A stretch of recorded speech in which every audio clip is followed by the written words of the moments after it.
screen cleaner. Fucking amazing. Do we know what's happened with that Christian twat? That's just wild.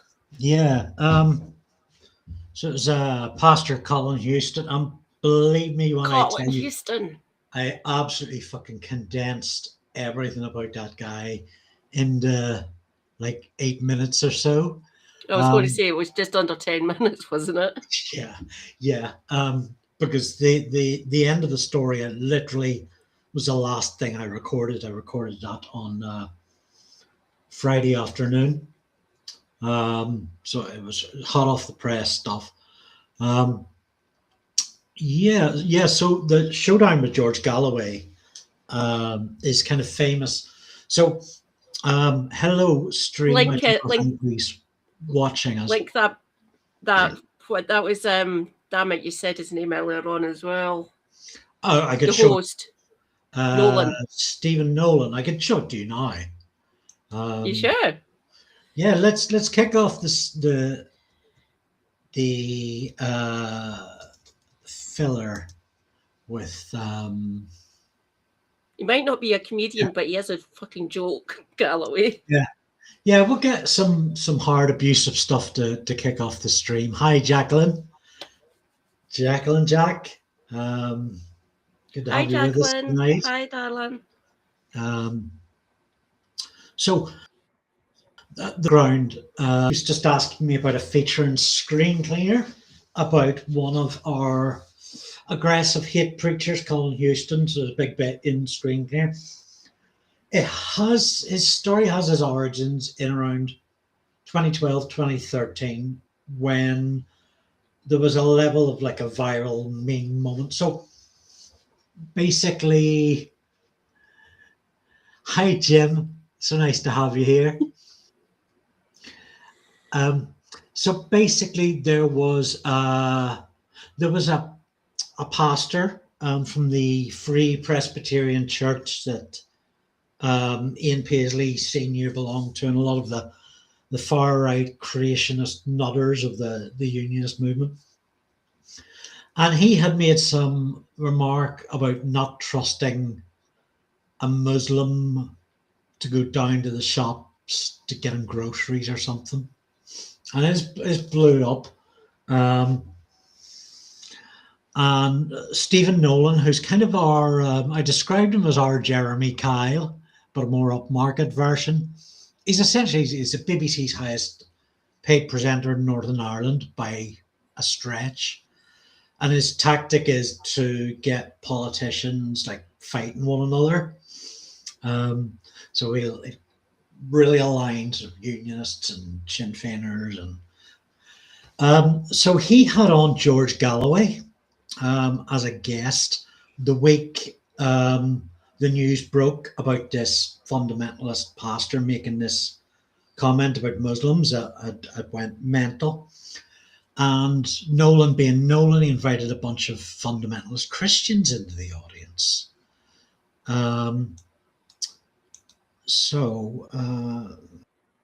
Let's see. So I'll stick on this clip. It's only about 2 minutes long.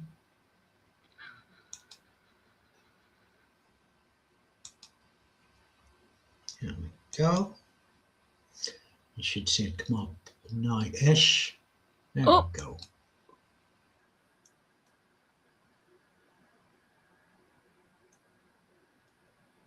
Turn up the volume. This is cringe, and a few of you might like to hide under the table or something, which is perfectly fine. We'll be here for you when you get back. We understand. Love.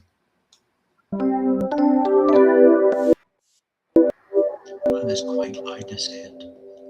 What I'd like to say to George is this: you're scaremongering. Okay? The man was in his own church, in his own assembly, for 40 years teaching people, raising them up for protection for their own family, to raise up family in a right order, to respect every person. That's why he's respected in his church. The media came in and listened to what he was saying on the platform.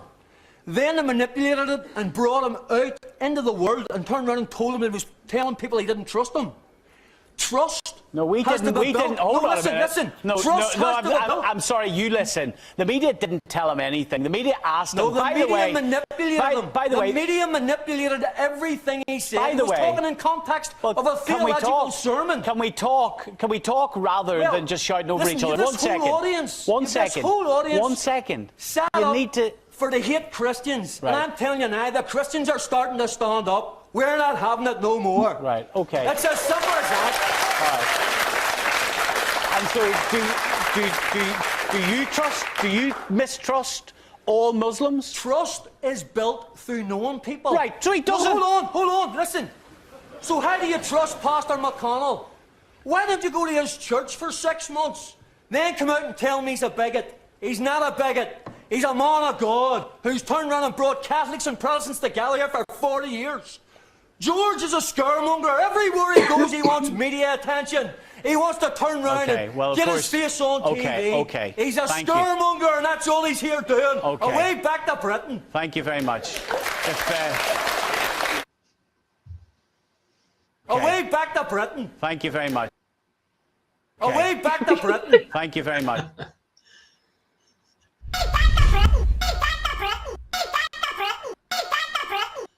So that was uploaded by Lad, which was a wonderful satirical group that we had here. Stood for Loyalists Against Democracy. Galloway, you know how provocative Galloway can be and how incendiary he can be.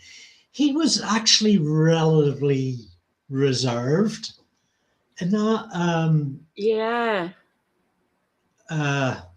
He didn't like what was said by this McConnell character, or Colin Houston, the nut job in the audience. Hi, Loris, Sophia, Daisy May, welcome.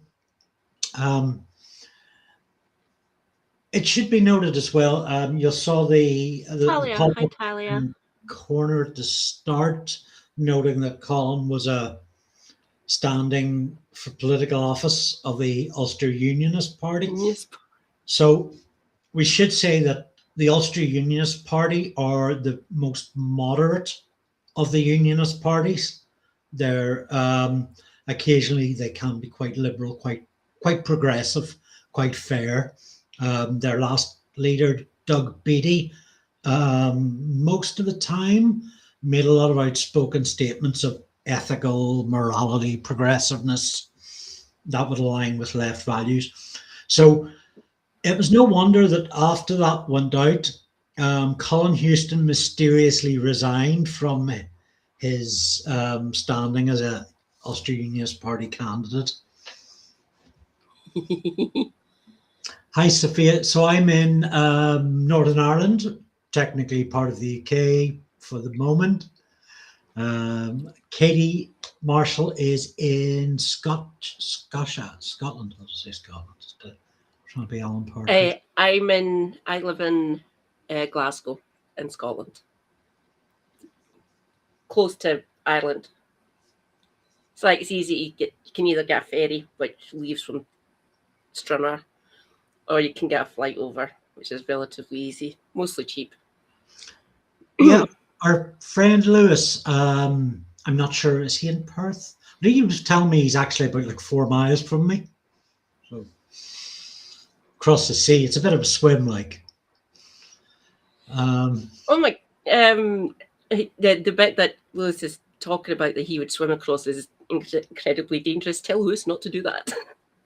The coast, the waters of the coast between Scotland and either Northern Ireland or the Republic, kind of got scary currents underneath it and stuff. And there's one of the largest whirlpools, underwater whirlpools, where there has been accidents that's happened there on boats. And people don't usually try to swim it because it's fucking cold. But yeah, there's dangerous currents there, and people try not to sit there. If they're going to swim from either the UK over to Ireland, they do it further south off the coast of Wales usually, because the winds between Scotland and Ireland are Don't. Lewis, please don't do that. Don't swim it, Lewis. Unless he's a really good swimmer and can find a dry suit, which is heated. It's not like a wetsuit. He might be a really good swimmer. I mean, I suppose there's no better judge of whether you can do something than actually By doing it. Yeah. Yeah. Lewis, let us know if you're in chat and if that's something you'd like to talk about more. So thank you for joining our stream tonight. We usually spend the first 30 minutes kind of just getting the tech working, waiting for people to come in and gather. I see 10 or 11 people, mostly from Katie's regular audience. And I know a few of you. Nice to be here. We'll do some intros. I'm Andrew Luke. This is week 2 of 6 weekends where I'm on YouTube for about 6 hours in a 17-hour stretch with my Screen Cleaner magazine show, which is kind of like early Charlie Brooker. So that was earlier. Brilliant. That's still up and it's brilliant. I do loads and loads of work into that. No, we have no influx of Muslim migrants. You can go and watch Screen Cleaner. Wonderful Northern Ireland. Oh, I like that Northern Ireland special. As Jim Speak says, with a nice bit of promotion, Jim. I love you. 6 hours, 6 weekends, 6 counties. So I'm here with Katie. We're going to be streaming for the next 3 hours. And then tomorrow morning, what will be midday in the UK, I will have a 10-minute show called Sunday Comics, where I review a UK indie comic each week, and I tell you what this image is about. What the? That looks interesting. Yep. I will tune in. Katie, tell us, is your real name Katie? That is, yes. That is my real name. Yeah, there's no point in, if people need, I want everyone to know my name. That is my married surname, by the way, Marshall. You will not find out what my maiden name is because my family still use that name. So I go by my married surname because it's easier. Or MadCat79 Scottish Eye on Twitch, which is an old name. So I'm a Scottish disabled Marxist streamer. Talk about politics, and if you happen to notice, there's currently elections happening here. So Holyrood here in Scotland, the Senate's down in Wales, and there's 106 councils and unitary authorities in England, including our own fair Jim Speaks. Kick the bastards out, kick the bastards out. It's already happened in Kent. Kent, of all places. So I've got a very dear friend who lives in that area and who asked me to join the Facebook group for that area because they were having some bothers. And when the bothers get sorted, I forgot to leave the Facebook group. I've been in a Thanet Facebook group for like 3 years now. So I get to see the daily traffic going on in it. Now, there's a lot of lovely people in Thanet. There's also a lot of racists and a lot of nutters. So that Thanet is in this area that voted for the Greens today. Yeah, it is. So the area, the council, the ward is called Cliftonville, which Thanet's part of. I've heard a lot of other stuff about Thanet as well. Most of it negative. This is brilliant. Manfrog has tried to run in there before. Remember, seven failed attempts to become an MP, and what he obviously on his 8th attempt. I was hoping going don't win, fucking, but Clacton, please, why? People of Thanet, we thank you. If this was your mic, you may drop it now.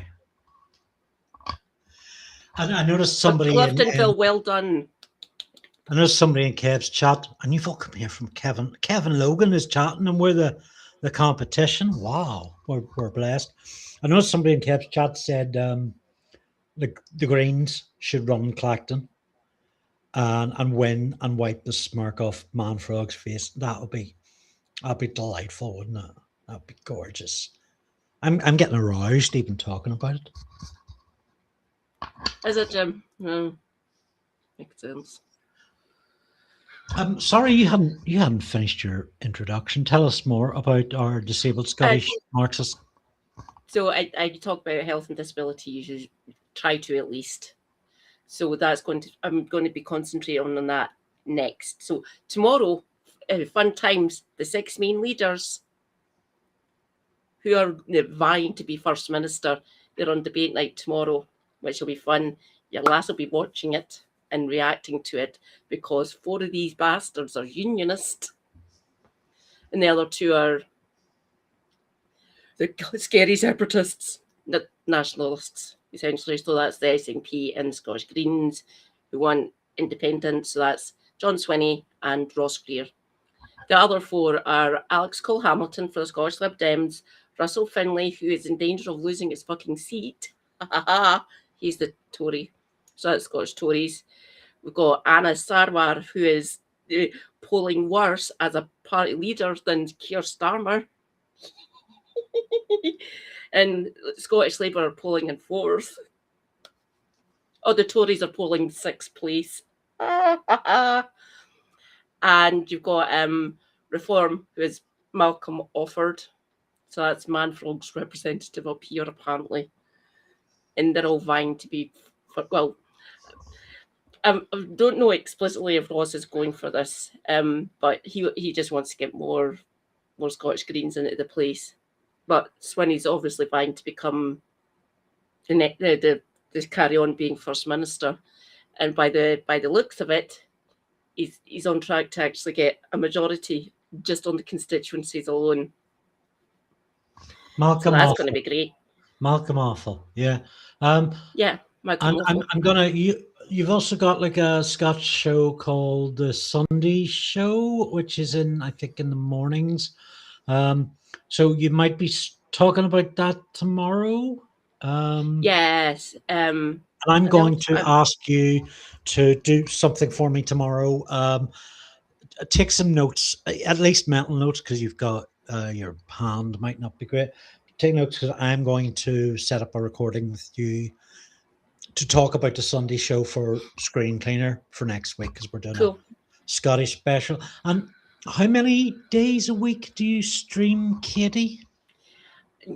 I'm trying to do every night for at least 3 hours, which is not good. Wrong answer. So 5 days a week. Always at the weekend. Friday, Saturday, and Sundays are guaranteed. And Monday or Wednesday and Thursday, depending on how I feel. Look at that. You do the trick is to do all your streaming in one day. Just 24 hours and then have the rest of the week off. Oh, no election mega stream on the Thursday night, by the way, because they're not going to start doing that actual kind, like even the constituencies, until Friday the 8th of May, starting at 9 a.m, which is going to be fun. I'm going to have to negotiate with Super Hubby for that. But we'll deal with that there. I do not have a partner to keep me in line and kick me up the butt. So that Friday night, I will be preparing for the Screen Cleaner season finale on a Saturday. So I'll be adding a lot of last minute stuff in to cover that election result. Sorry, do you want to pin something? It looks like a pinnable kind of thing. I'll tell you what, I'll pin it so that I can actually read it on the big screen. That's brilliant. You're so, yeah. Jacqueline, love it. I agree. I think you're right there, Jacqueline. Yeah, do you know, have you noticed Question Time? I've kind of put the brakes on them after this 38 figure got really well circulated. He hasn't been on Question Time in over a year, maybe 2. So, It's usually either Tice or Zia. Their tame brown person. They usually put him in. But Tice and obviously Mike Murdoch hasn't. I can't even remember if he's been on Question Time at all, ever. But Tice, Zia Youssef, Rupert Lowe's been on a few times, either in his guise as either Reform or now with his being an independent, essentially. Watch this. I bet if they get into power of the next general election, all will be forgiven and they'll bring Rupert back into the fold just so they can have him in the cabinet. Depending on how their due diligence goes for their candidates for the general election. So typically on a Saturday, we'll do a bit of Victorian villainy, talk about historical, political corruption. But because we're both so mentally busy, we're kind of taking a little break and we're making things a bit slacker probably for the next month, really. I think let's fit in at least one historical political corruption over the next month. But streams are going to be a bit more fun, a bit more disorganized. Tonight comes from, like we were chatting last week, and we just decided we wanted to do political comedians, not just political comedians. It was a bit narrower than that, and activist comedians who actually go out there and do stuff as part of their artistry that makes a difference. So we've got like a very short list, and we haven't even finished researching it. I haven't done anything on getting us links from Michael Moore or Joe Lycett, so we'll just make those up as we go along. So we're going any suggestions, whack them in the comments if anyone. And I've been desperate. The only one I managed to find, I don't even. She's political, but she doesn't go out and do it. Not that I'm aware of. Fern Brady, she got her break on Russell Howard. Yeah, Russell Howard's program, but she's a really good comedian. But the main ones that we've went for obviously are like Mark Steele. That Mark Thomas one that I pinned for you with where he's talking to the graduates. I thought I was just fucking big Mark Thomas fan here. So criteria again, Jim, be a comedian, and they've got to be a political activist. So and Mark Steele, we'll talk about Mark Steele in a bit, but somebody who'll go in and make a change, use activism as part of their artistic performance. I mean, Mark Steele is a bit of an anomaly in that, but I guess he sits in a weird kind of space in that he's a historian. He's done a lot of what you might call sociology, where he travels around various parts of the UK and talks to members of the public there to get a sort of a story about the town he's visiting. I was desperately trying to remember. You got the main ones. I'm trying to think of any of the other of my comedians that I like that have done that. Frankie's political, but I don't think he's done some stuff like that. Yeah, like he's deeply dark. Yeah, I mean, Frank, there's plenty of idea. There's plenty of political comedians. I mean, one of my favorites, Bill Hicks, is very political, and George Carlin too. But so they're kind of what you find a lot of these types, like Frankie, are active as educators or as talking about the subject to get us thinking about it, but not the actual participative thing.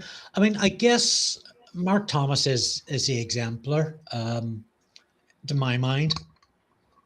Who else have we got? Ah, great.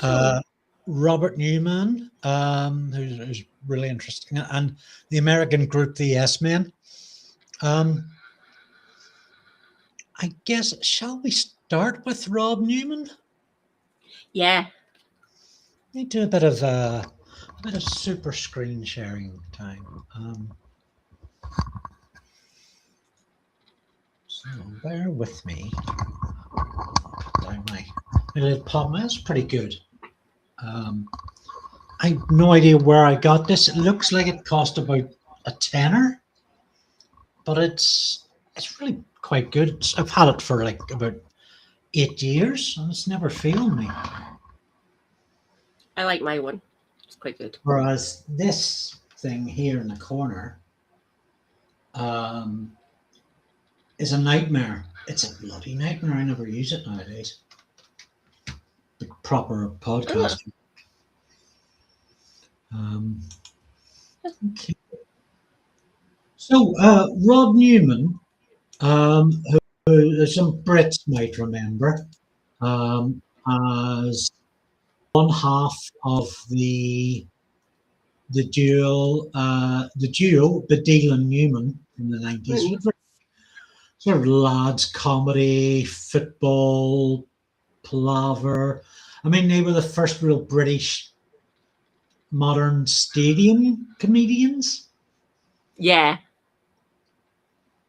And essentially Newman was kind of uncomfortable with that, with being part of the new lad phenomenon, with playing the stadiums, and he started to pursue smaller, more structured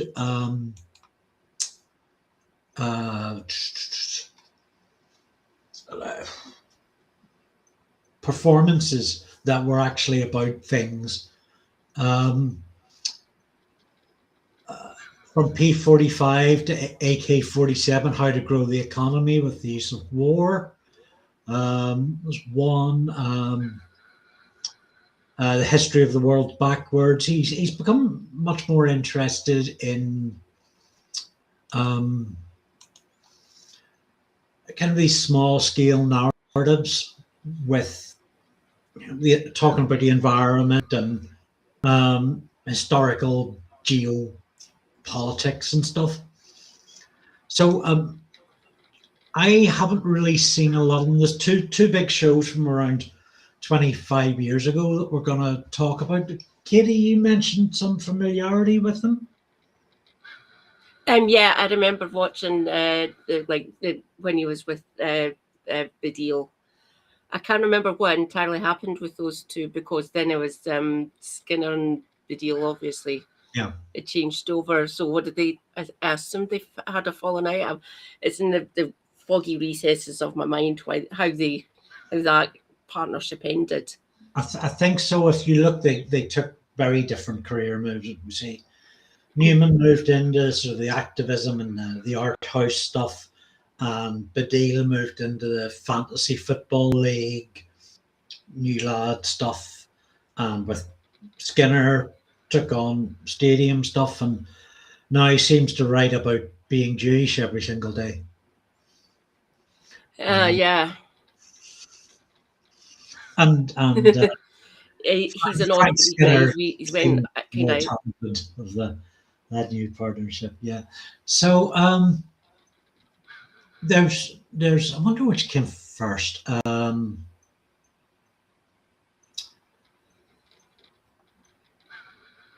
So from Caliban to the Taliban, which is I think it's billed as a history of humanitarian intervention, which was a stage show that Newman put on. We're rusty here, so I guess we're going to ask to what you're looking for. Jim's just embarrassed. Jim's just embarrassed the fork out of both of us. I think So I think Jon Stewart absolutely meets the qualifications, as does John Oliver. I mean, they're both very firmly in the educational camp, but they're far more educational than when you think about Frankie Boyle, for example. Stewart and John Oliver, it's like you're sitting in a lecture, really, in a lecture with jokes for those guys. Yeah. How did we know? Look, it was a couple of weeks ago now, but I go to like the old clips of like Have I Got News for You? This must have been before he left these shores, and a really fresh face looking John Oliver on News of the World. And I can't remember if he's done Have I Got News for You as well either. But yeah, a really young-looking John Oliver. It freaked me the hell out just seeing him that young before he moved over to the States. But wait until you see Community, because he's in that, and he's very young then. That's an interesting description. Egyptian Jon Stewart. What? Passing me. Sorry, I thought for a moment. What, John Oliver, the Egyptian Jon Stewart? It's really funny. So I'm going to put on a bit of From Caliban to Taliban, and I guess we can watch. Oh my goodness, this looks like it was before YouTube had any kind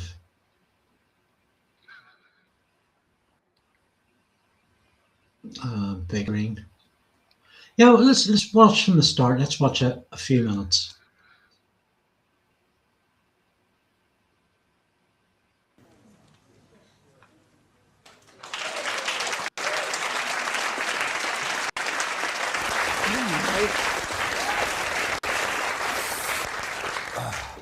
Thank you. Welcome to From Caliban to the Taliban, 500 years of humanitarian intervention and counting. By way of introduction, the genesis of the idea was suggested to me by a collision of random events. Starting a couple of years ago, I was driving through Albuquerque, listening to a late night radio phone-in. Woman calls up and she's going, "I got all these Vietnamese moving into my neighborhood, don't like it. Too many of them. Vietnamese family living right next door to me.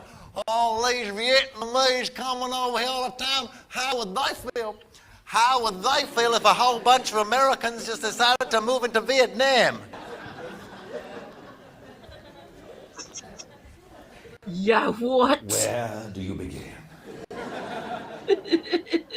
How would they feel? Well, I imagine they'd probably spend the next 10 years fighting a bitter defensive war, many of them living underground in a series of interconnected tunnels until, through a combination of military genius, ideological conviction and village solidarity networks, they achieve a spectacular victory over the greatest military superpower the world has ever known. But then, the United States realises that territory it's lost militarily, it can still conquer economically, and so, using the IMF structural adjustment programs, they prize open the Vietnamese economy to banks and corporations, thus triggering the financial crisis which leads to the collapse of social welfare provisions, thereby causing doctors, nurses and teachers to migrate to the United States and look for work in branches of Dunkin' Donuts, where they are paid wages so low they are forced to move in next door to ignorant white trash.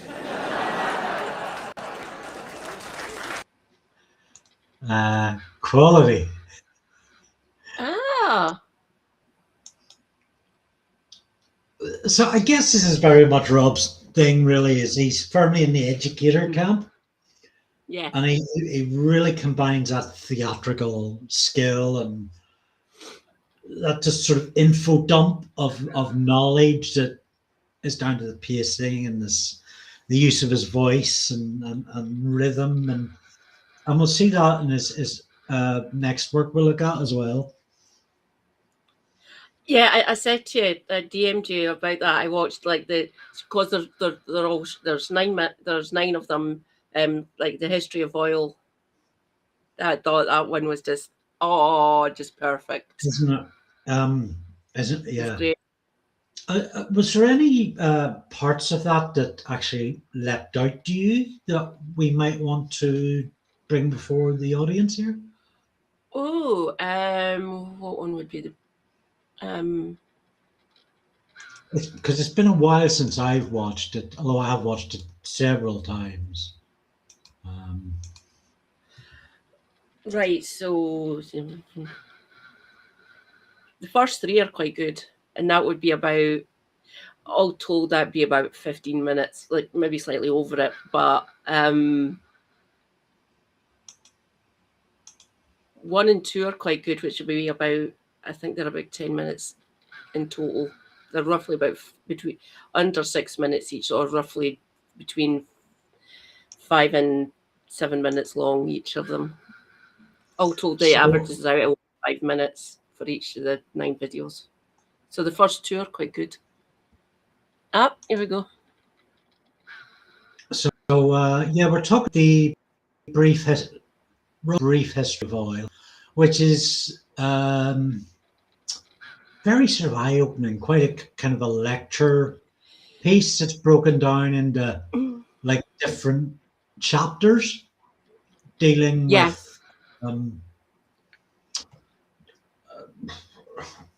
oil and war over the last 100 years. They're not The Jackson. two are, I mean, it's not Newman's manifesto that he's studying the connection between the two, but that's just kind of what happens when you study the Yeah. history of oil.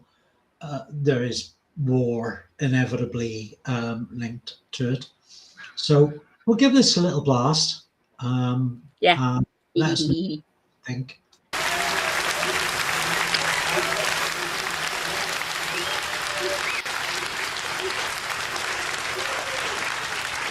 So I did a 26-city tour of the United States last year, and it was a very interesting time to be over there. I was in North Carolina, reading the papers in the backyard with the guy who lived next door to where I was staying. It was the day that news first broke from Iraq of this united Sunni and Shia joint uprising against the US-led occupation. The same day, there was news of an African Union declaration condemning US foreign policy. And the guy next door said to me, I'll tell you this much about the United States, we are sure bringing about world unity. Because the one thing unites the entire planet, hatred of us. It's like y'all became one big nation called the rest of the world. And I said to him, well, actually we did. In fact, we've even got our own flag. He went, oh yeah? What is it? I said, same as yours, but on fire.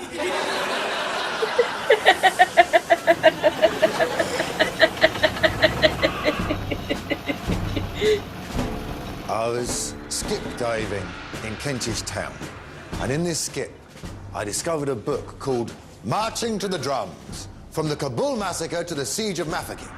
And it was a fairly gung-ho military history full of stirring tales of colonial derring-do in the British Empire's overseas campaigns from 1860 to 1902. So you've got a chapter on Gordon of Khartoum, Omdurman, Charge the Light Brigade.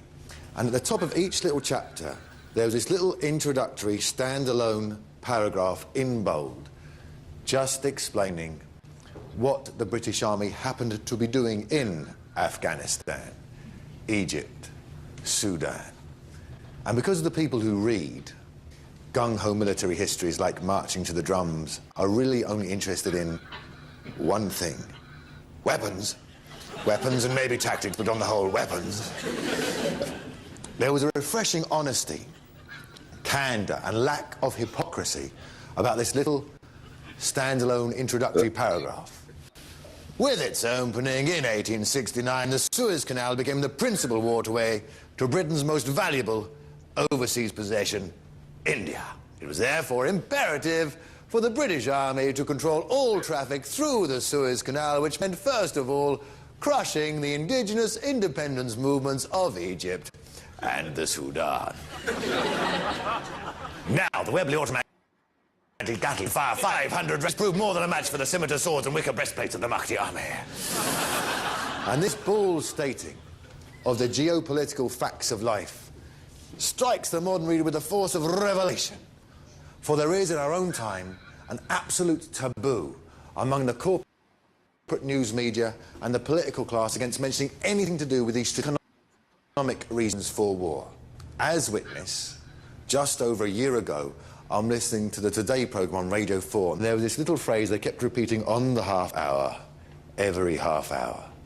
The G8 has today endorsed an American plan to bring democracy to the Middle East. The G8 has today endorsed an Can you pause a second? to bring democracy Yeah. to the Middle East. Can you pause?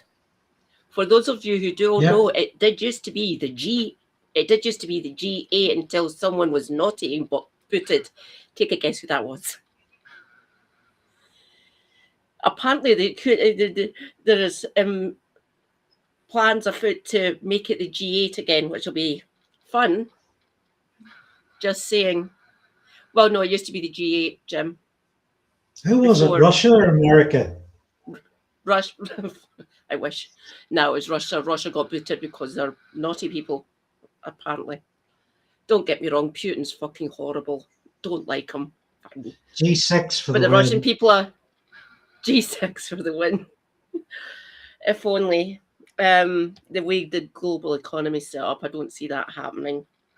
You should But G7 they're still part of and F1 to get G20, you know. G7 and F1 to get to G6. So yeah, because they were naughty, they got kicked out of the G8. It But they're took still me, part of the G20. It's fucking mad. So, like, just make them a complete pariah state, and obviously there's sanctions in place against them. Yeah. But I now don't- that Trump is trying to, I don't know how much of this we can show without running afoul of copyright censors. But there's the first bit is a really interesting re-examination of the origins of the First World War. And Newman's thesis is pretty much that we went in to that war for oil. That's what it was about, which is a narrative that I've never seen reported anywhere else, but makes an awful lot of sense when you think about it.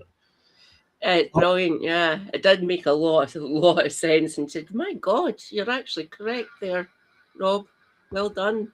When you think about all Not that- the reasons the press would heard ever- for why World War One, I mean, this is definitely the most convincing one, right?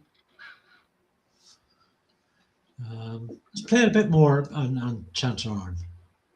The level of naivety necessary before you can talk about an American plan to bring democracy to the Middle East. You will not find that level of naivety anywhere outside of 1970s porno films. Gee, mister, you mean the time machine only works if I take off all my clothes? The G8 has today endorsed an American plan to bring democracy to the Middle East. And which country were they discussing that particular morning? Why, Iran, of course, which until 1953 was a secular democracy.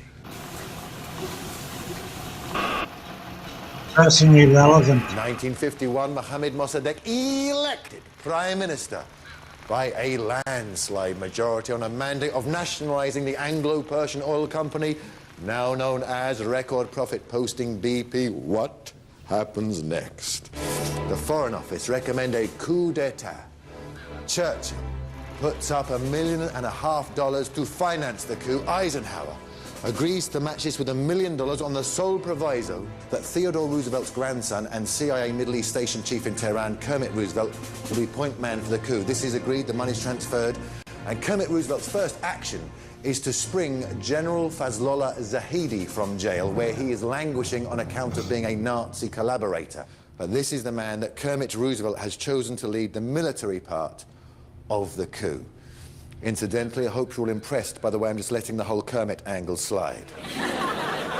For I feel that other comedians would not have had the self-discipline to walk away from that rich storehouse of comedic possibility, but would instead have become mesmerized by a mental comedy graph whose x-axis was Middle Eastern politics and whose y-axis was children's TV programs of the 1970s, and would have attempted to plot the intersection points and asymptotes thereon. But I feel that, yes, we could have that laugh, but at a terrible psychic cost, which would be that from here to the end of the show, there would be a tinny, hollow sound to the laughter, and a collective shared sense of disappointment, of the spectrum of possibility having been brutally diminished.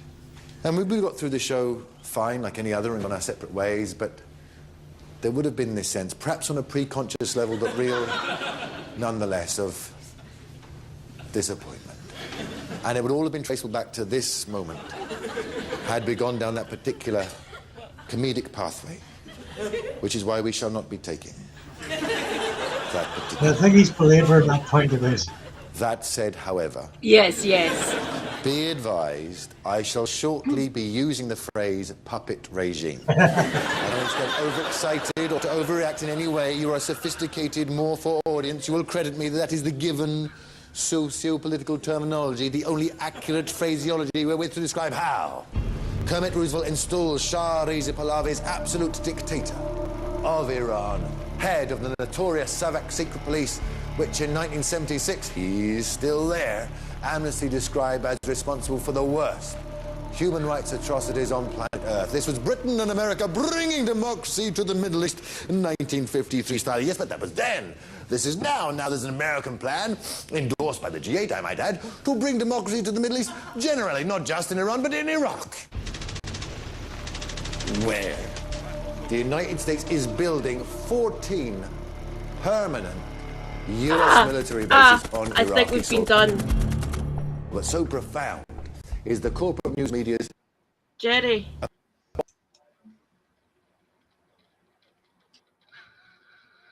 I've seen people on stream here. Let me just Weird. see.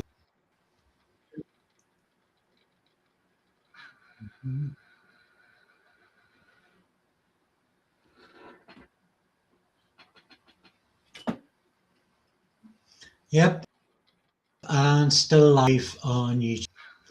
No, it appears to be still live my end. So maybe it's Katie's has gone down. Give me a minute. Hold No, on. my Twitch is still going because still up on Twitch. Thanks, Jim.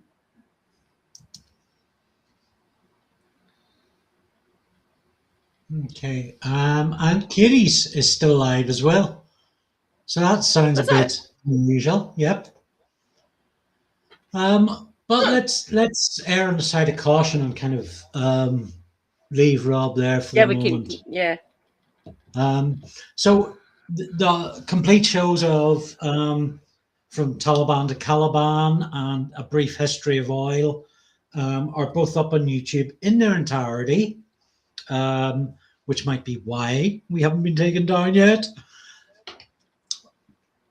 I think both, really managed to sort of satiate my That sounds like it's on my end. Give me a minute. lecture bone. Ooh, let's see. Okay.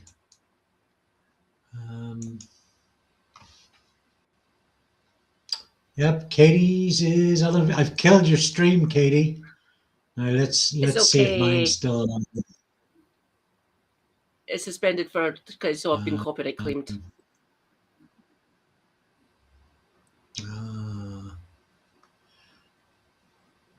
And I've got one person watching mine. Stream unavailable here too. Yep. Okay. Come over to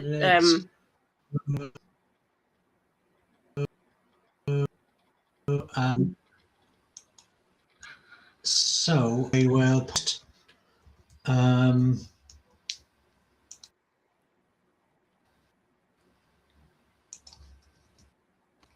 let me just run this. Okay, so we are now just on Twitch. I wonder, I can't very well just sort of add this through. No, so we're just on Katie's Twitch. Sorry, Katie, I've killed us both. so don't worry. We're on your boat now. We're on your life raft.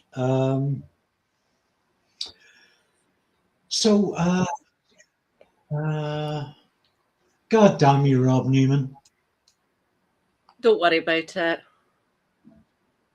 Oh, is my stream back up?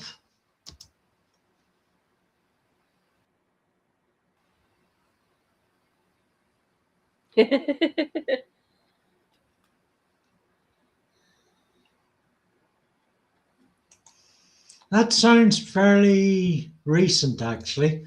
I think our streams might be back up. Anyway, this is all being recorded, McLeod recording, so it will appear on my YouTube, and we'll have Katie linked into that. So yeah, we're back. Okay. Are we going to? Ooh. Back up. Thank God. Back up. Yeah, so this is an interesting time to be talking about Iran and their relationship with Britain and America.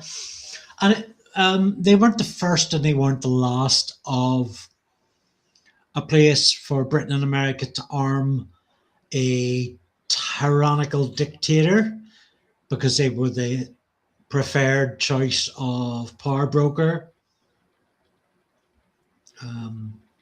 Yeah.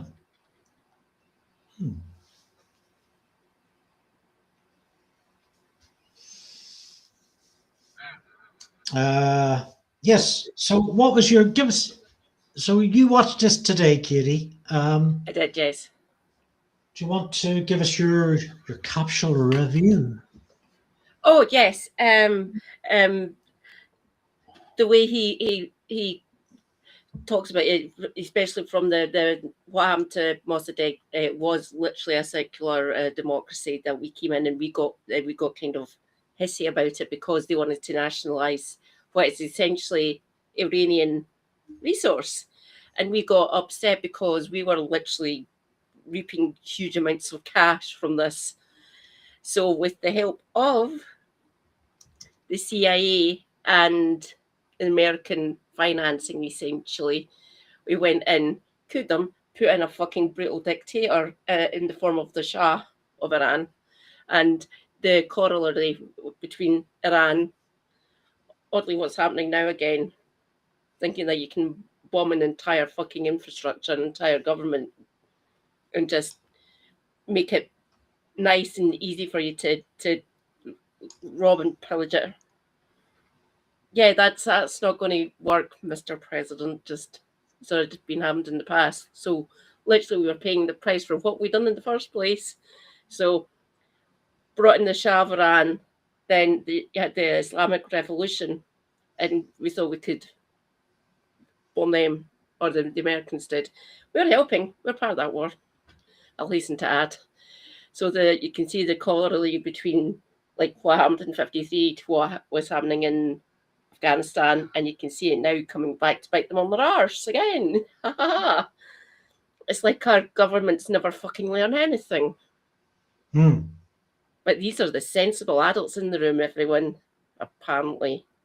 Getting led by a fucking demented tangerine man. It's stupid. Sorry, I couldn't quite help posting that copyright notice. We're probably taken down by artificial intelligence. Posting a notice like that.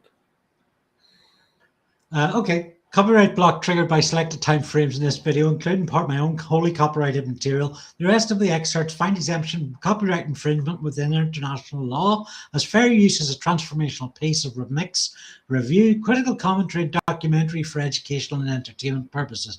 It constitutes a new work.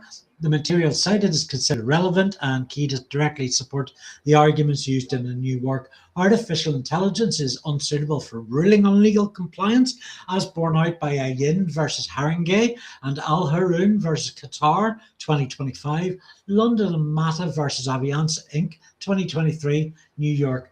Now, while all that is fair and good, it's not going to make a damn bit of difference. I just posted that out of pettiness. It's like those people that say if you post something on Facebook, you'll be able to make a difference as to the algorithm, or you'll be able to stop artificial intelligence ripping off your work.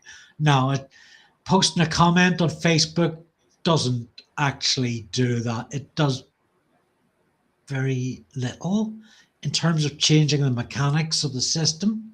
Yeah. I wish people would stop doing that. The only way to actually change that, to stop the AI from nicking everyone's actual hard work that they've done, is to make legislation. So pester your governments, everyone. Yeah. And there is an opt-out. There is an actual box somewhere, God knows where, because it was that long ago I signed it, where you can opt out of having your work artificial intelligence grabber. It's part of the agreement that you've done. Like, so I had to sign the agreement. I didn't check that box. They can't nick from me. Yeah, if you want to avoid a Facebook grabber, you should probably Google how to do that. Not what some, however nice, ill-informed person says you should write.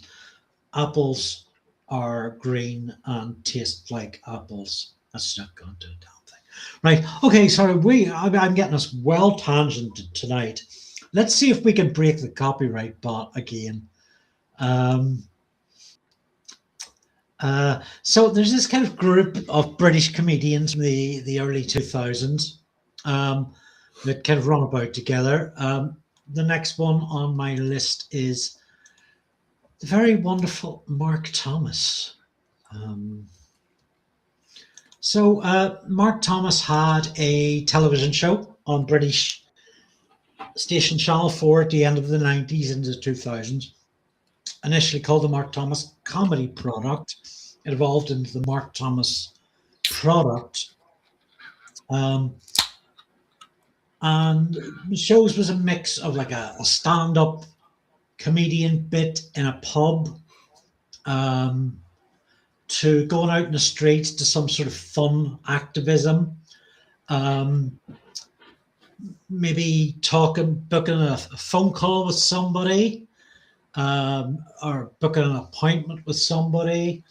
And it was for about 6 years, it was an absolute zeitgeist of television. Let's see if I can bring up Mark's page here.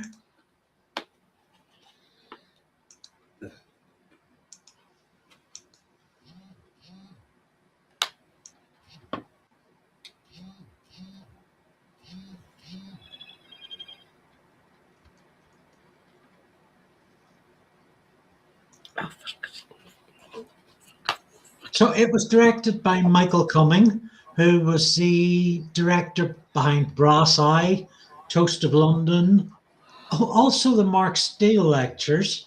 We'll come on to it a bit.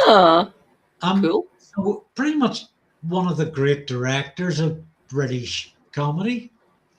Also Snuffbox and Rock Profile. So there's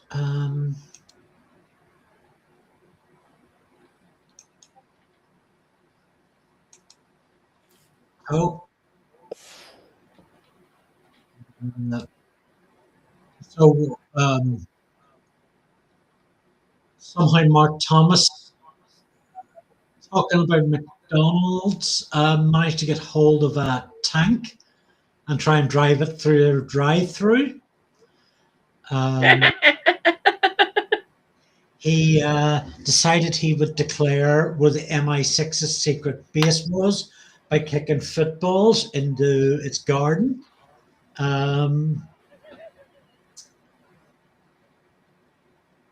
That's rather naughty.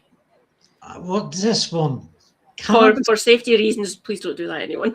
I mean, some of the descriptions of these episodes are great. Cannabis surgery with Jack Straw, Alistair Campbell's porn past, and Muhammad Al Fayed draws his own Todger. Mark, What? yeah, tell me when our stream gets taken down again. Mark probes the ethics of the Church of England's investments and runs a float at the Lord Mayor's show, investigating Oh, why that's clever. That's a really clever way of doing activism. That's genius. Investigates why one of the Rothschilds never paid inheritance tax on their inherited Santa. So he would look into like all kinds of stuff like, oh, there's one on Jeffrey Robinson, who turned out to be a sex offender. He was a head of the Democratic Unionist Party here in Northern Ireland. One on Yes. local referendums, nuclear waste. So the US-run listening station in Yorkshire, RAF Menwith Hill, he took a hot air balloon over it, did photography, and has looked at things like company directors, the Asylum and Immigrations Bill of 1999, human rights in Burma, sanctions against Iraq. There was a wonderful episode where he decided to, because they had this boycott on stuff coming into Iraq and people wanted to donate clothes, like toys for children. And Yeah. so there was this like big life-size teddy bear and they wanted to stop that going over. So he took that over. Stuff like, I mean, Nestle were doing their infant baby formula had some real dodgy stuff in it. So he was asking Yes, questions about that. So just like really sort of plugged in. I saw one there that I'm going to look up. Where is that now? Oh, yes. Okay. Let's see if we can bring that up. Are you familiar with, how much of Mark Thomas are you familiar with? Just going through over those ones, I recognise about half of them, which is mad. The Nestle one sticks in my brain though, because my mum was a midwife, and she kept on saying like, so mum, midwife and family planning nurse, and her and all of her midwife colleagues that she worked with, and a lot of other midwives as well, boycotted them because of this, saying don't do it. And one of their advertising campaigns was just as good as breast milk. And healthcare workers, health visitors and midwives and family planning nurses were saying, excuse me, Nestle's, we're the ones in this area here. Don't say that. Breast is best. So a lot of midwives basically boycotted the use of Nestle's infant formula, or the formula ball feed, essentially. So which actually shifted the dial and stopped the Nestle's from being just slightly less despicable. They're still fucking bastards, literally robbing people of their water rights as well across the globe. Try and boycott Nestle's, everyone, if you can. What you would find in Mark Thomas's show was that often he would give out a phone number or a person to contact, and at the end of the show, once he'd finished educating his audience, he would ask them to take a moment of activism to go and contact somebody, go and write them.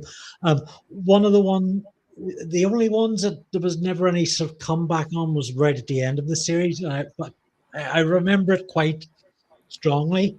It's quite fun. So this was about the time Tony Blair was rigging CCTV cameras all around Great Britain en masse for the first time. And Mark Thomas was investigating the Data Protection Act. So if a business has your details on documents on camera, on audio recording. For if you pay a £10 administration fee and fill in a form, you can get that Wait, what business. the hell? I missed that. Kev's raided us. Oh, Kev's raiders. Hi, Kevlings. Kevlings. Hello, everyone. Thank Hello. you for the raid. Hi. Thank you. So, yeah, we're just What was talking activist comedian stuff. I'd probably see the numbers start to fly in. I knew Kev was just sort of, when you get into the whole bowler hat man thing, I was like, that's gonna drain your soul, Kev. I love you, but bowler hat man, not worth your time. Not worth your time. Ah, bless. It's Saturday night, though. So anyway, Tony Blair's bringing in closed circuit television cameras absolutely everywhere, all across the UK, in a very short space of time. Land. Seemed to happen. But there's this thing called Data Protection Act, and if a business holds information on you, it is Data Protection Act, right? So I get that and the Freedom of Information Act confused sometimes. So you've got an FOI request, so Freedom of Information Access, essentially, so it's a request to get information. I have done several of those, all for the same fucking thing. It's connected to Super Hubby, I'll not say what. Oh, fuck it. There's no point. It's actually been discussed in the Houses of Commons in the past. So back in the day when Super Hubby went to primary school, him and some of his colleagues were sectioned out, essentially, and they tracked them all the way through their education. So they done research on them, not actual tests or anything, but they used them as like test guinea pigs, test guinea pigs and stuff for the education reforms. So they followed them through and tracked them and to see the level of attainment within them. But what they'd actually done is they'd commissioned an IQ tests when they were just starting primary school, so when they were 4 or 5 years old. And all the ones who tested high, who had shown an higher aptitude for learning and intelligence, they sectioned all of them off and used the ones that weren't in this test to actually shape future education policy. And guess who started that when she was education secretary? So myself, I've been trying to get this information with the help of my, like, 2 of my previous MPs to get these files unlocked. And they've done it cynically with the most deprived areas in Scotland, mostly here in Glasgow, parts of Edinburgh and parts of the Northeast. So I've been trying to get information from the British state, but they can't even fucking tell me what rule it's under. So there's like things get locked up essentially that you're not allowed access to. Oh, I can't do that. We can't do it. It's locked under a blah rule. And as far as I can ascertain, with the help of people in the legal profession as well, who've tried to get access for me to, well, access for her husband to get these files. First port of call, we asked the Holyrood government, said that we don't have those files. You will need to ask at Westminster level. Freedom of So information I've been trying are to get a the stuff. common thing in certain sectors, and illegal in a lot of sectors as well. Yeah, indeed, yes. But anyway, so we're talking about data protection. If a company holds information on you, you fill in a form for that information and bung them a £10 administration fee. So, I mean, later in Mark Thomas's career, he would write to find out what information the police had on him. And he found out he had been classified as a terrorist, an urban terrorist, which became something that he ran a whole book tour and comedy show around. And eventually ended up suing the London Met for quite a bit of money, quite successfully. Yeah, in one of his last shows in the Mark Thomas product, he worked out that, so if you walk past a CCTV camera and you find out who's in that camera, the DPS to them to get that footage of you walking on that camera. If you provide them with what time you walked onto that camera, maybe what you were wearing at the time, prove that it is you. So his pitch was that around the UK, people should go on and do some silent street theatre under these CCTV cameras, put in applications under DPP. Is DPP, if I'm using the right acronym? Data protection law. Under data protection, to get those videotapes back, and then they would send them to Mark to judge to see who put on the best silent street theatre, and they would get Jonathan Ross in to judge and do an awards ceremony, but that never happened. I'm going to show a clip now from a not so activist, or not in terms of well, it is an activist thing, but it's not like a public activist piece. So there's a big arms fair in London each year. Mark decided it's this one. crash that fair. So just take a note there. Here we've had a Evolution stream read. It's not showing up on my end yet, but I think Katie has it. Oh my God, yeah, I'm seeing the comments fill up. Holy moly, brilliant. You see the ticker tape run underneath. If the YouTube goes down, get over to Katie's Twitch, which will still be carrying stuff, and say YouTube might come. No, back. if I get notified that I might have reached copyright or anything, but my board still exists. This live stream still stays up, and I just clip it out later. Or Twitch just makes it automatic. It basically, whatever section's been highlighted, Twitch just does back end on it and takes it out itself. Essentially, on their it is their platform at the end of the day, not mine. I just borrow it or pay for it. Twats! This is my talent they're getting for free. So YouTube should be doing that, by the way, but they don't. All of the onus is on the person. So me, Andy, fucking Kev, Helena, whoever.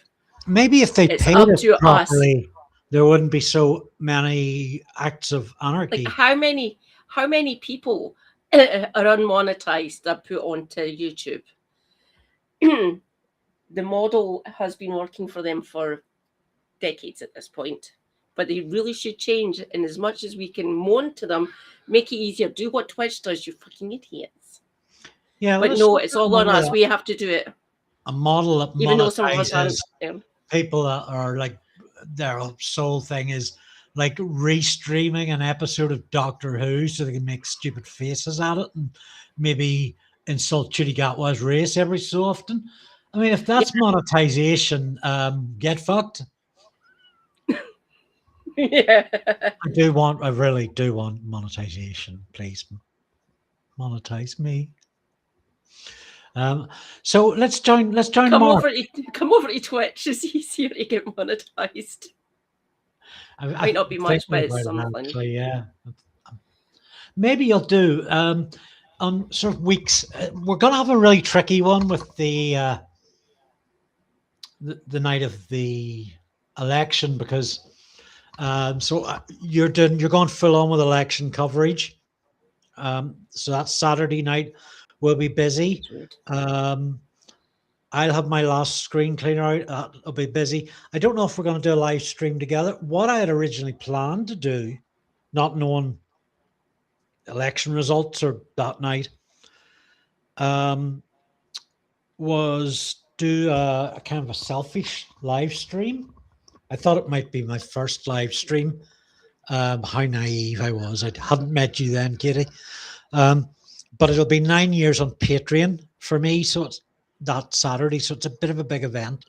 So I would like to do something a bit special, a bit fun, a bit self-indulgent So we'll see. We'll take it as it comes. Yeah. Yeah, maybe there was a segue there, but if there was, I've forgotten what it was. So yes, Mark Thomas attended a few arms fairs, undercover as an arms trader himself, as an arms consultant, engaged in public relations. So, oh yes, so yes, if this stream gets taken down, take a note of Katie's Twitch stream, go over there, but this stream might pop up again. No, Jack. So anyway, no. Yeah, I'll bring this up now and stop talking. And we'll not show this whole clip's about 15 minutes long. We'll only show a few minutes of it. Or what we'll do, we'll jump about a bit. Yeah.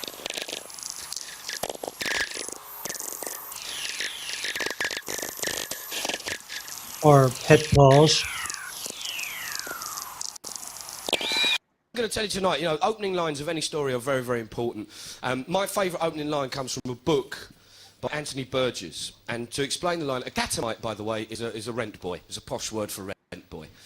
And Anthony Burgess' opening line in the book, Earthly Powers, is, "It was on the afternoon of my 81st birthday and I was in bed with my catamite when Ali told me the Archbishop had come round to see me." That's an opening line, isn't it?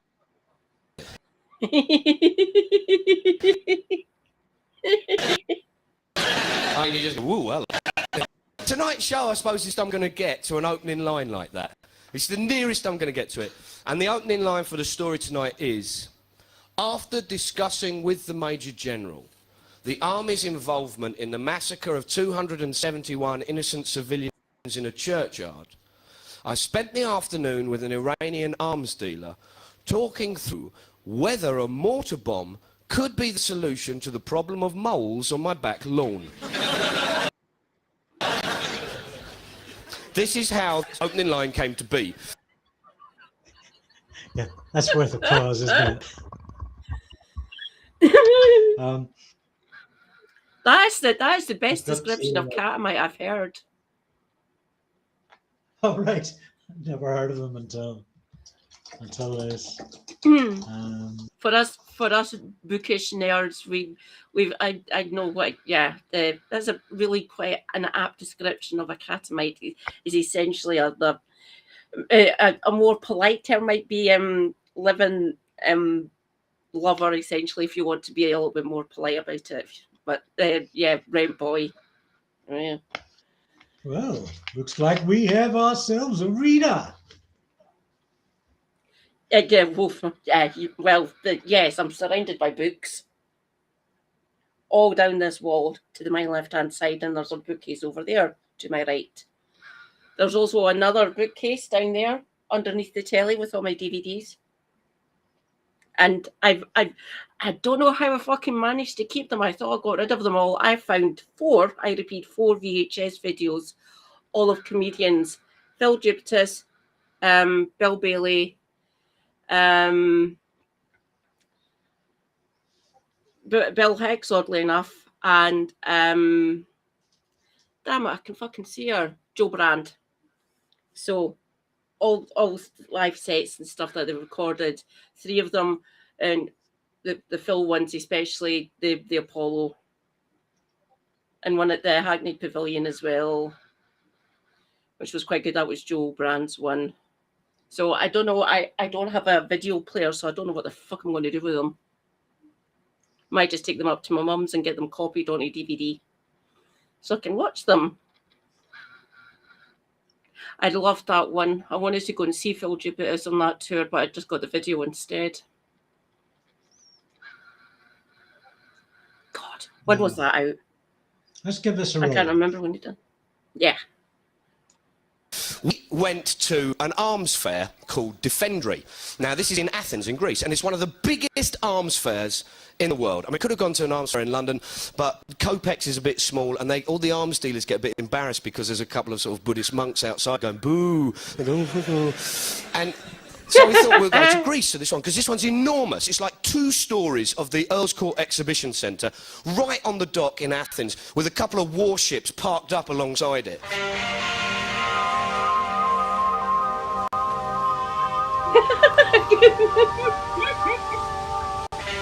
This is possibly one of the largest arms fairs in the world, and filming's forbidden here, so we're going to try and get stuff out to you, but it's going to be very difficult. Making it filming forbidden means that the arms industry might have something to hide, who knows?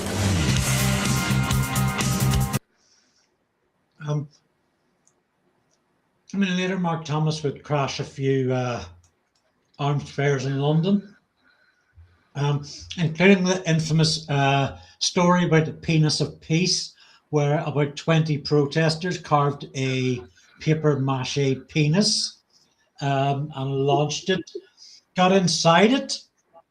It held like 20 protesters and broke through the police cordons to storm the arms fair. Mark asked the question to a police officer, if I phoned in to the arms fair and told them there was a bomb on the property, would that technically be a terrorist threat?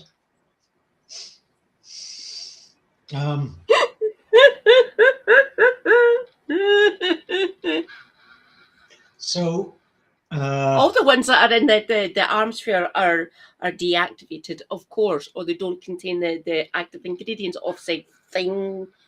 But yeah, that is deliciously insane. Just love it. Technically, the things are there to make bomb in arms fairs.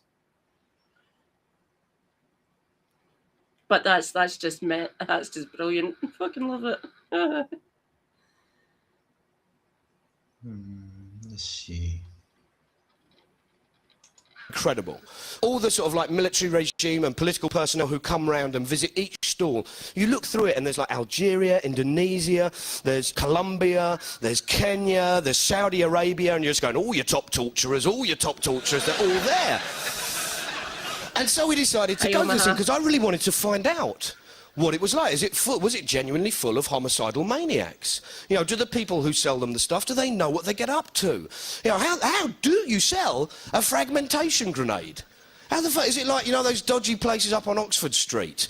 The bloke standing there on a platform with one of those collar mics, a couple of cardboard boxes. I've got your napalm here. Napalm's what I'm knocking out. That's right. This is genuine, as used in Vietnam. Sticks to your skin, give you a rash. Not the kind I'm talking about, Stratton Friday night. You know what I'm on about, sir. Here we go. We got your napalm, but I'm chucking in a fragmentation grenade and a landmine. I'm chucking it all in. I know what you're saying. You're saying he's mad. But I'm madder than that because I'm chucking in a gun barrel that doubles up as a gas pipe to get you through customs. That's what I'm chucking in there. So to the gentleman in the barrier with a moustache, nice to see you again, sir. Frank to get the money.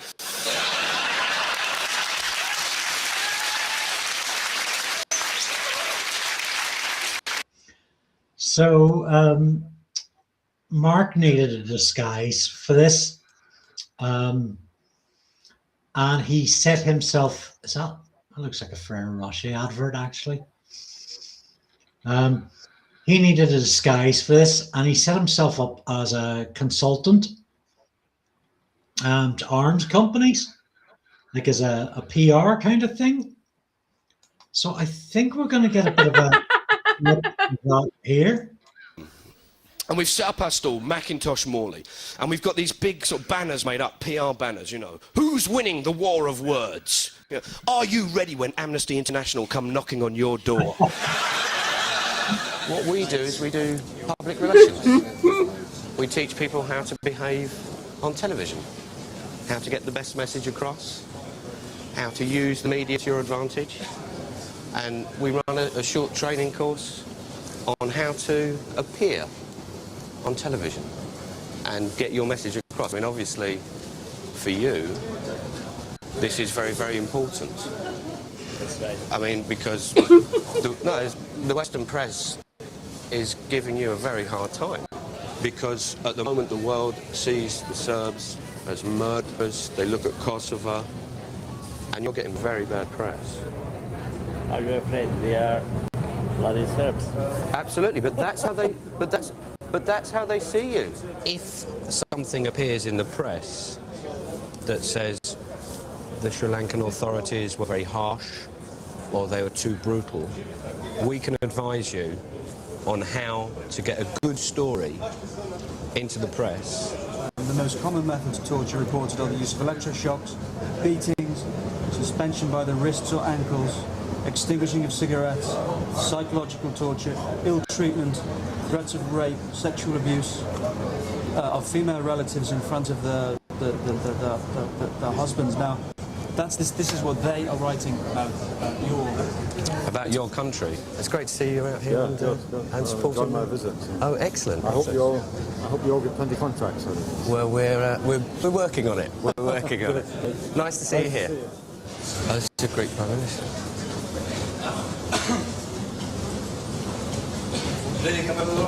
You sound like you've got a good idea of, Of generally where you should be going. I've been in this sort of business for 15 years. And every year you become better liar, every year better liar. Almost perfect. Just met the Zimbabwean minister for propaganda, who tells us he gets better at lying every year. You do meet the most interesting class of people at Arms Fest.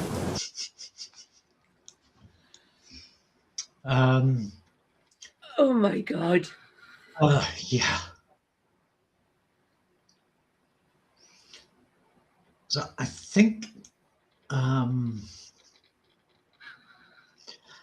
Mark's done an awful lot of work in the arms industry throughout his career. I kind of want to talk about it. I mean, this is I think this is a big interview for me where he is talking in his guise as a consultant to, I think it's somebody from Nigeria or Sierra Leone. Amnesty International. Yes, I have. What would Let's see. we use to kind of take the sting out of tense situations? Do you have an opinion about Amnesty International? Yes, I have. What would that opinion be? The opinion is that they do a good job, but sometimes they are biased. Kenyan. In what way they In a way that perhaps they do not understand the cultural values. That seems to be the matter. Okay, well, we'll take that idea, okay? Yeah. Can you give an example where this happened? Wife beating, for example. Yeah. Now, some community believe that a woman like a little smacking, a little pressure to feel, to ease the pressure, to feel that she's wanted. To feel loved. You're doing very well when you lean in, because when you lean in, Oh, right. you look like you're listening to him, and that's great. That looks very good. Okay. The thing not to do is you rock ever so slightly. And if you try not to keep firm, because if you look firm but have a good image on the television, okay? Major General Njoroge, Yes, sir. you are of course aware of, in your country, Kenya, as documented by Amnesty International. Yes, I am. Do you believe, do you have faith in Amnesty International's judgments upon your country? Yes, I have faith, but Amnesty International has a problem on judging human rights because of their problem with different cultures in the world. Could you give us an example of the cultural differences that Amnesty International cannot do? For example, Amnesty International may not be able to child abuse, for example, or wife beating, for example, because wife beating is a way of expressing love, for example, in certain cultures. And then afterwards we're saying, well, we're going to report to you. We're going to do a report on how you did in the media training. And then you can get back to us if you like what you read. So sitting up all night, Major General Njoroge has good basic communication skills. He has a good ability to structure a logical argument. Wife beating in Kenya is illegal, is that correct? It has not been legislated yet, but it is illegal. It is illegal. It is. And Kenya would not, the government would not wish to be seen to condone wife beating, is that correct? We cannot condone wife beating. Wife beating It's a way of expressing love.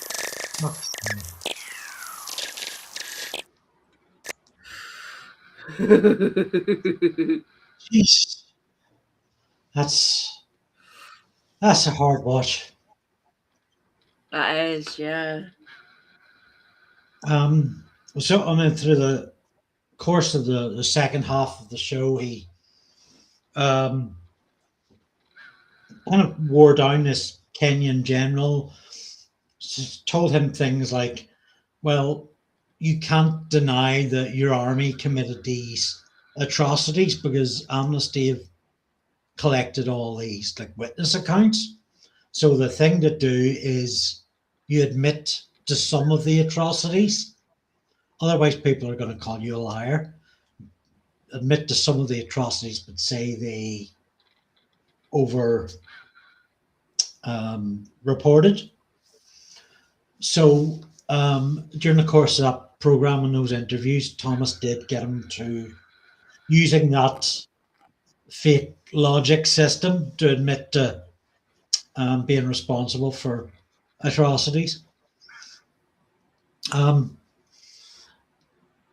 of the ones I really want to show off is after he'd done like about 6 series of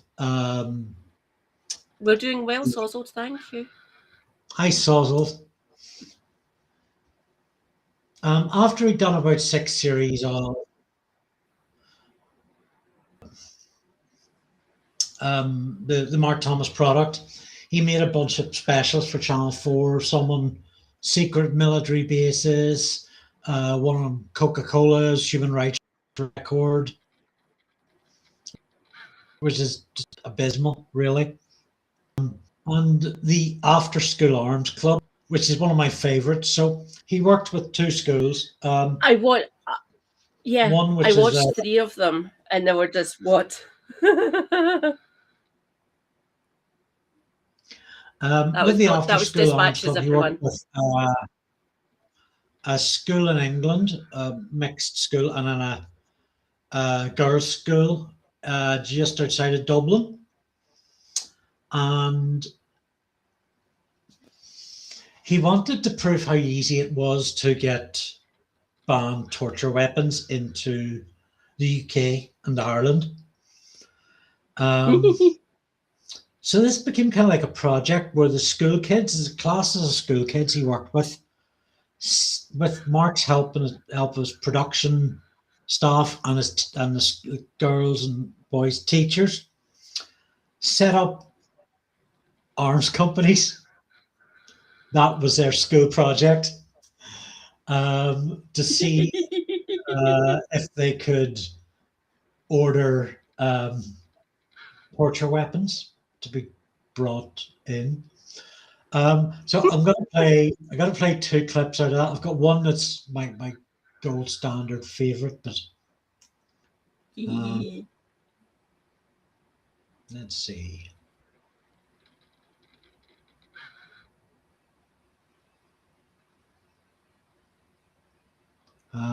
It's been so long since I saw this. I don't know where we can start. So, am I screen sharing currently? Yeah. Okay. It's been 7 hours for me since the last. So I watched the first 3. So Dispatches is an investigative journalist program essentially. Dispatches was great. Oh my god. So I don't exactly know where. Oh, hold on. Take it back a bit. There we go. Take it back to there, and we'll play about. We'll try and get away with 5 minutes. We'll see. Yeah, like it's crazy. This is Northern Ireland here. This is Coming up, the boys from Oxford go to Ireland to broker guns. We're moving these guns to Angola. That was very good. Yeah. The Oxford girls go to Italy in search of some even bigger kit. Exports or weapons or traffic? Weapons. While Sister Barbara and the convent girls blow their cover.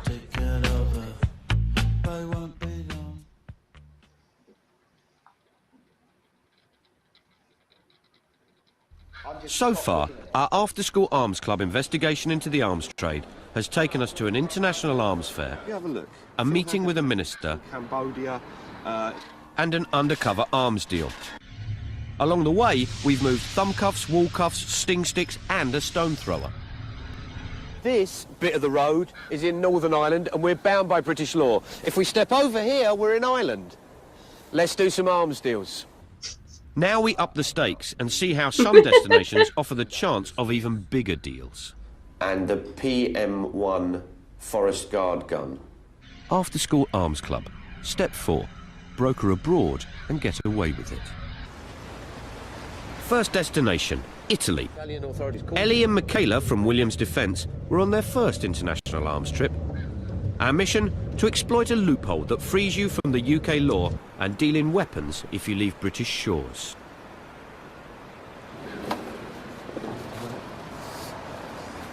We've come to Italy because in Italy there are no brokerage laws. And as there are no laws about UK citizens working outside the UK on small arms like machine guns and things, that means that our Oxford students can come along and become arms dealers and brokers completely legally here in Italy. It's crazy that, you know, we can just hop on a plane and do this. Yes, if we can do it, just imagine about the people who have far more power, what they can do. What do you think about getting some of those from Pakistan? These are rocket-propelled grenades. It's the Airburst anti-personnel rocket.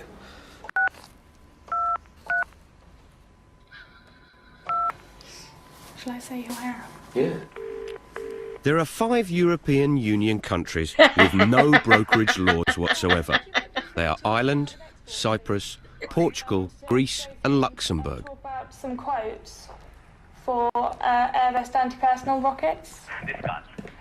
Italy's legal situation falls somewhere between lax and ambiguous. I mean, that's just 20 years ago.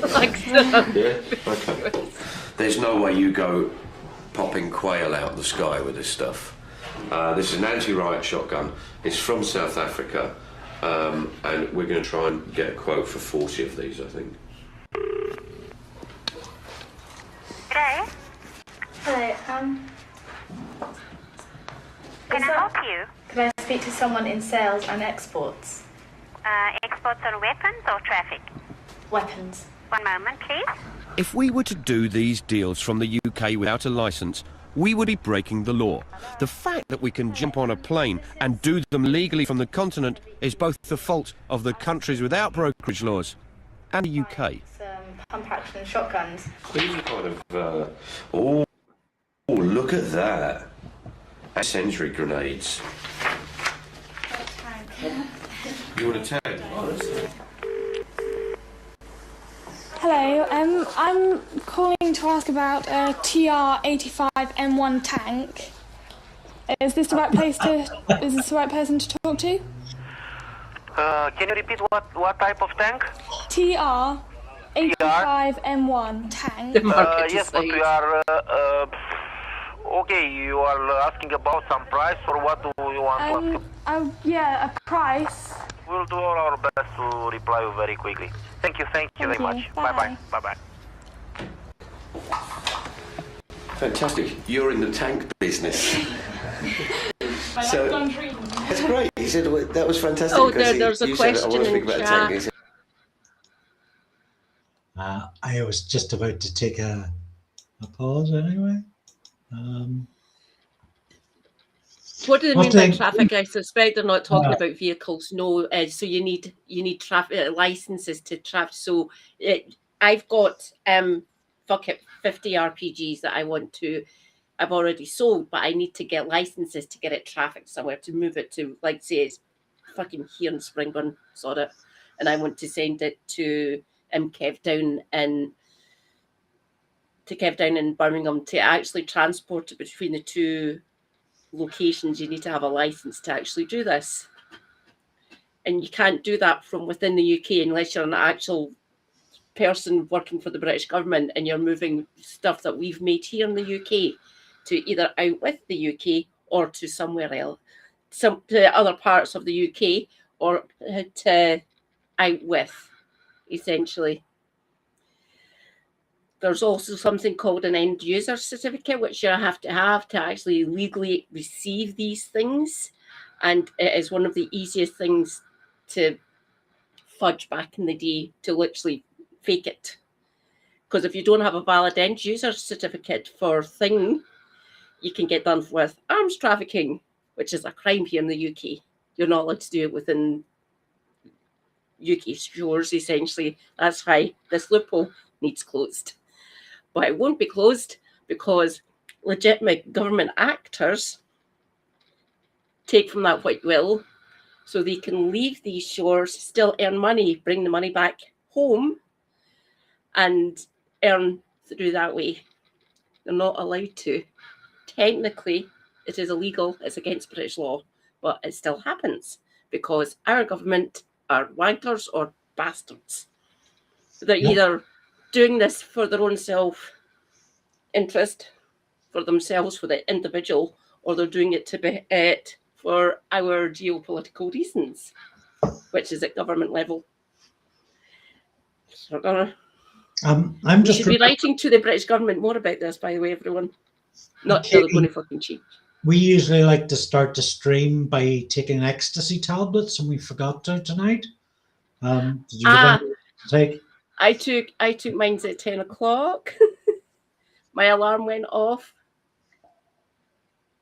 So I took mine already. But yeah, the British government, I know this loophole exists, but they still don't close it. Because God forbid British citizens shouldn't earn money by getting other people killed. Well, we're already selling shit to Israel anyway, so fuck it. And that's literally war crimes, what we're doing. We've been streaming for what, an hour and 40 already. It doesn't feel like it. It doesn't now. Do you need a break? I need a comfort break. Yes. Check out a few minutes. Hiya, Bryce. Welcome. Bryce, hello. Good evening. I will be back in 2 minutes. Omaha comment wins my prize of comments tonight. Thank you for that. Yeah, so this is kind of like our sort of our halftime kind of break. We're running way behind schedule, but we started 8 minutes late. We're just talking about activist comedians and spending forever on Mark Thomas because he's fucking fantastic.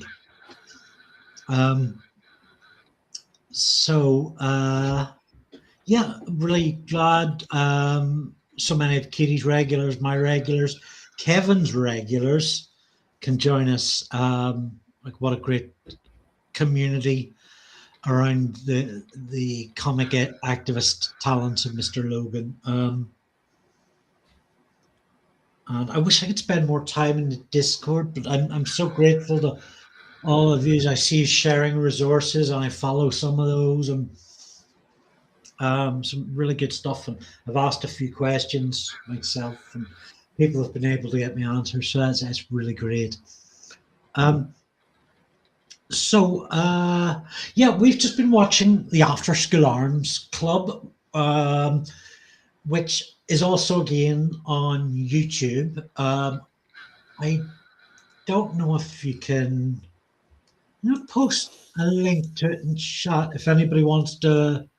I don't know which chats this will show up in, but if anybody wants to click on it, to bookmark, to watch later, I am going to give away the end in a bit. But it's a wonderful documentary. I think even being spoiled, you won't miss the awesome. So if you were on stream for the last 5 minutes, you would have seen Mark Thomas, about 20 years ago, enlists two schools, one in Oxford, one in Dublin, a convent school in Dublin, to set up with their teachers as part of a school project, arms dealing companies. And they've successfully brought various torture weapons into the country. They've got quotes on rocket-propelled grenades, on tanks for buying job lots. And it's just kind of mischievousness that just fills me full of glee.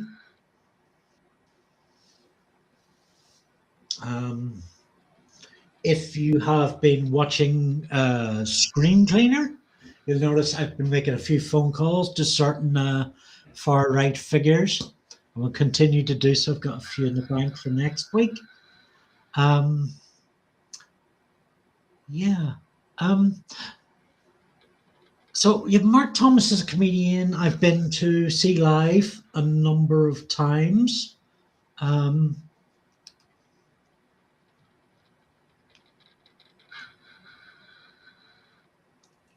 going to show off his webpage a little bit while we're waiting for Katie to come back.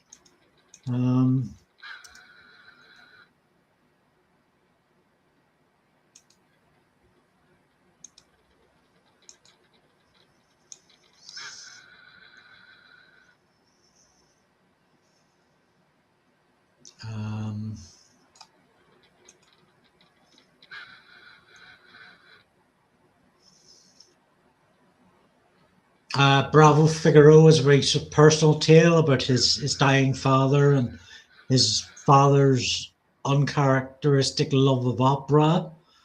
Cocood tells the story of Mark's best friend, who was a deep plant MI5 agent sent to spy on leftist groups.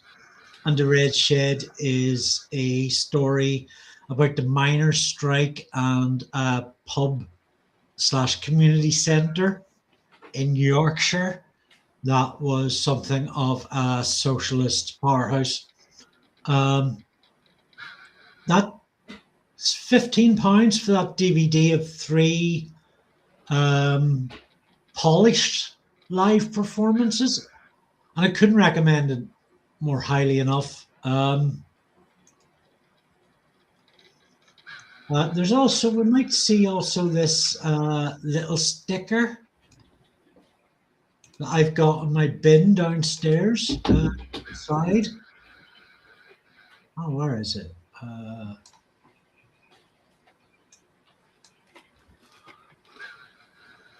hold on.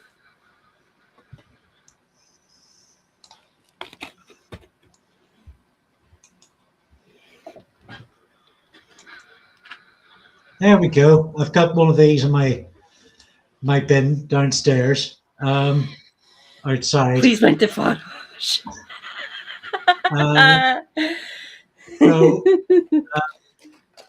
Mark was running an event called the People's Manifesto, and they decided to come up with a new definition, get the word Farage in the dictionary with a new definition.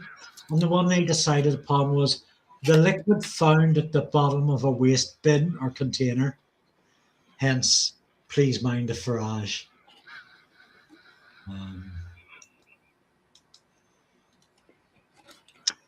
So, let's see.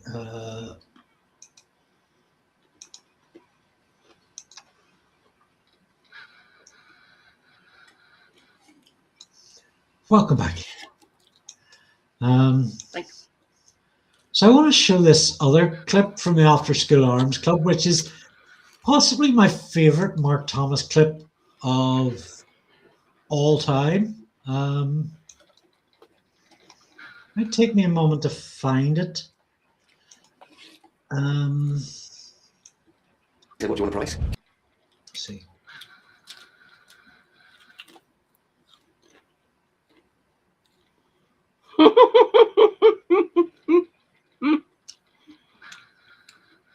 Wee Scott's dog. Ain't that the truth? Tanks are incredibly polluting.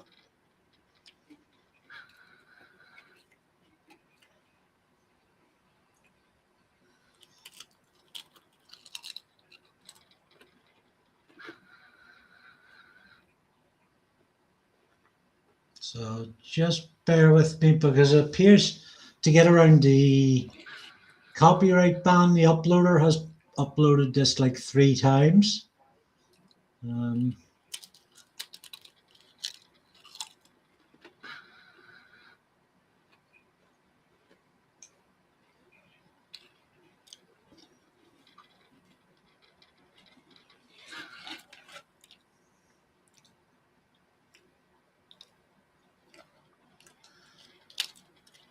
Destination, Ireland, a country we know is totally...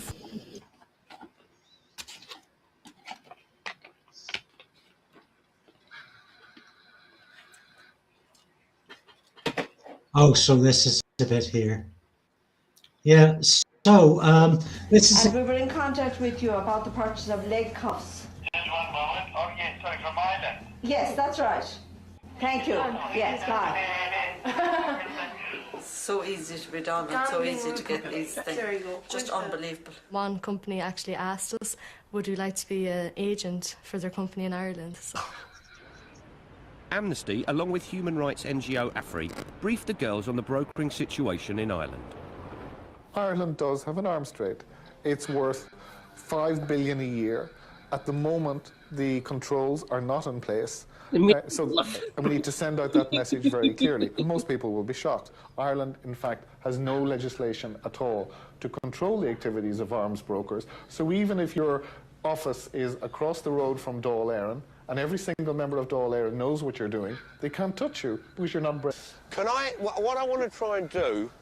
So bear in mind this is 20 years ago and the law has changed since then. But even so, 20 years ago... That's mental. That's only, what, about 8 or 10 years after the Good Friday Agreement? So you think the Republic of Ireland being such a target from northern paramilitaries that there would be stronger laws in place? To say that the people in the Dáil Éireann can't do anything about it. That's just madness. I bet. I assume there was people within the Dáil that were probably trying to get that law changed, which would be even back then. So I'm glad it's changed now. Thank fuck. But the loophole still exists here in Britain. Fucking make it make sense, or just to end it, please. The government sucks. Yeah, a price. We'll do all our best to reply you very quickly. Thank you very much. Bye-bye. Bye-bye. Anyway, that'll show me. Don't hold the top of the gun. I found out the hard way. Sister Barbara and the girls called a press conference. The deals they'd pulled off in their after-school club had shocked the sister and her students. It was time to tell the Irish media. Now, I would like to hand over to the students who will tell us what they learned and how easy it is to become an international arms broker from a classroom in a school in Portlaoise. We're an international business with a very broad range of clients. We cater for dictators, torturers, and corrupt police estates. We buy our products from a variety of international suppliers. We don't care if they are selling to children or where their products will end up. There is another weapon that has been very controversial. Not Dylan. It has the capacity to kill somebody. This isn't agricultural equipment. Yeah. It is police and security. So I think this film must be a corruption in this upload. Let's see.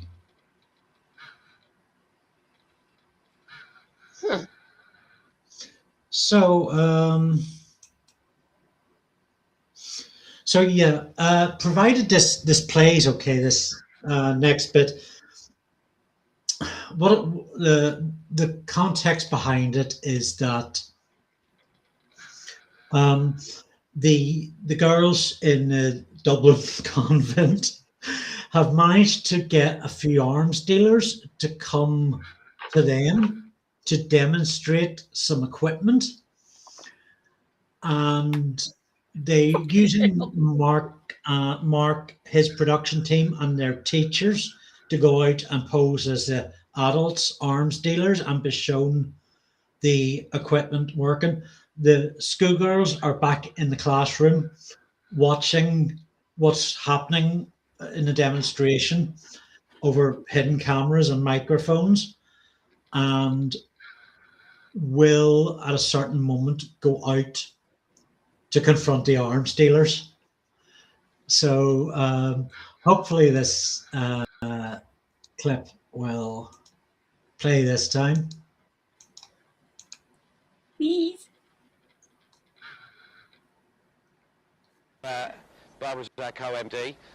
From a hidden vantage point, the board of Shocter Associates observed the demonstration, waiting to break cover and confront the dealer. This is Will, who's my nephew. Hiya, pleased to meet you. When the man and woman came, we were so Let's go. Let's go. We just sat there, we were talking to ourselves, poor Sister Barbara down in the field with Mark and Will, and we were praying that they wouldn't turn the stone thrower on. The girls were wired into the conversation. They needed to know exactly what the pellets had to say. We were all up in a room and we were so scared like that something was going to happen to Sister Barbara or to Mark, or it really was scary now. Did you have much trouble with the, I saw it was agricultural. We want them to ask too many questions. Brilliant, isn't it? So Permit for one. And the cost, did you have any difficulty? No. So it's the same. So did you have a permit? No.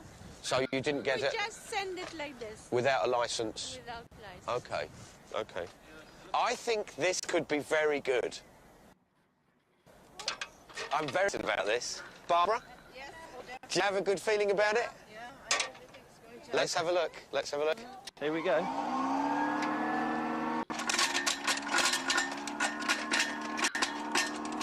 Agricultural equipment.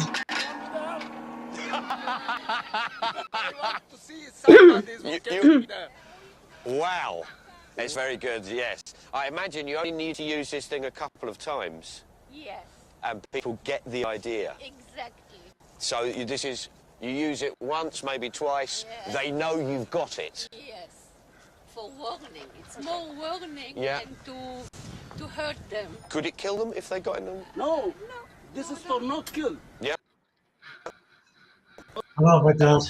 It depends where you it's get not, the stone. If you got in the way of it, if I got in front of this thing and was here, and that hit me. If you stay here, I kill you. So if how far is it to 12 meter. After 12 meter, if it's not coming here like Goliath, yeah, it's not killed. Could I say to you, we have an order because you've said you don't. That we didn't get a license for this. Does that mean that we could export and use the term agricultural equipment to wherever we were exporting to? I think it's the same way we did with this.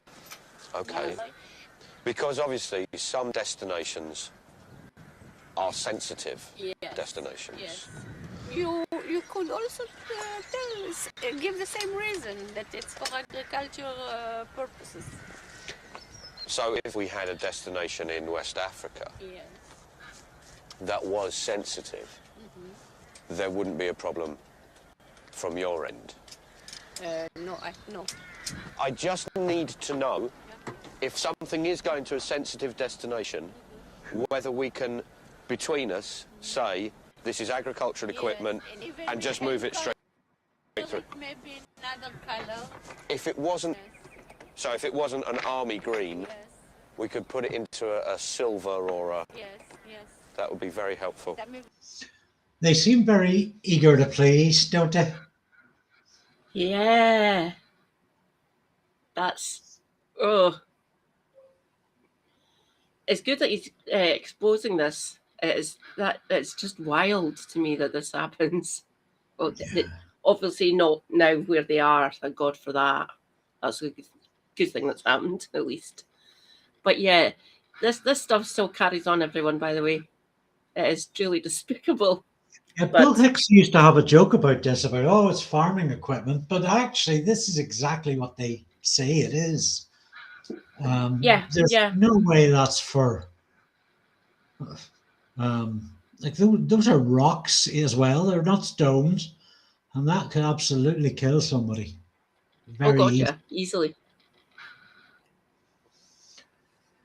And the arms dealers are very sort of obsequious, very eager to say, no, you won't get into trouble if you're caught with this. It's perfectly fine. It's just going to scare people. It's not to hurt them. Sazzle Snake, thanks very much for joining us. And I really appreciated your Tuck Shop comment. You have to respect their ambition. Yeah, it's brilliant, isn't it? Seeing that. I will pin that for a while. Have a good sleep. Rest and restore. Catch you later, Sozzle. Thank you for visiting. Always a pleasure. Can I try this? Sure, you must try. I'd turn this on. Okay, and then this, and then.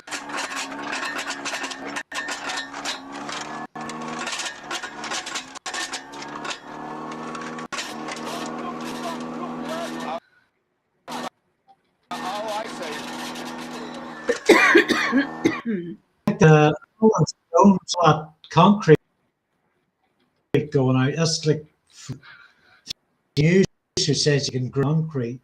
They're going around the fields with seeds. They're going to sprout nothing everywhere. Yeah. Wow. I had just fired 200, maybe 300 stones in 20 seconds. Of course.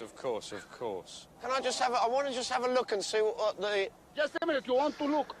I want to look at what's happened on the targets. They would have got that. I think we've caught them here as well. That's very good. Yeah. No, this is very good. That's very good. Can what I want to try and do... Can we... I want to see what these are like here. Can we put those here? I need to make an assessment of it at close range as well.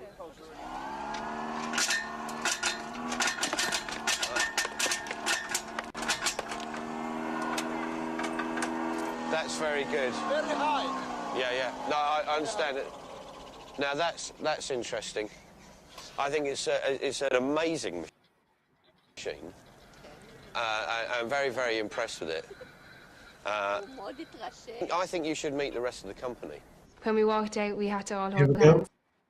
We were so nervous. This work was coming to a head.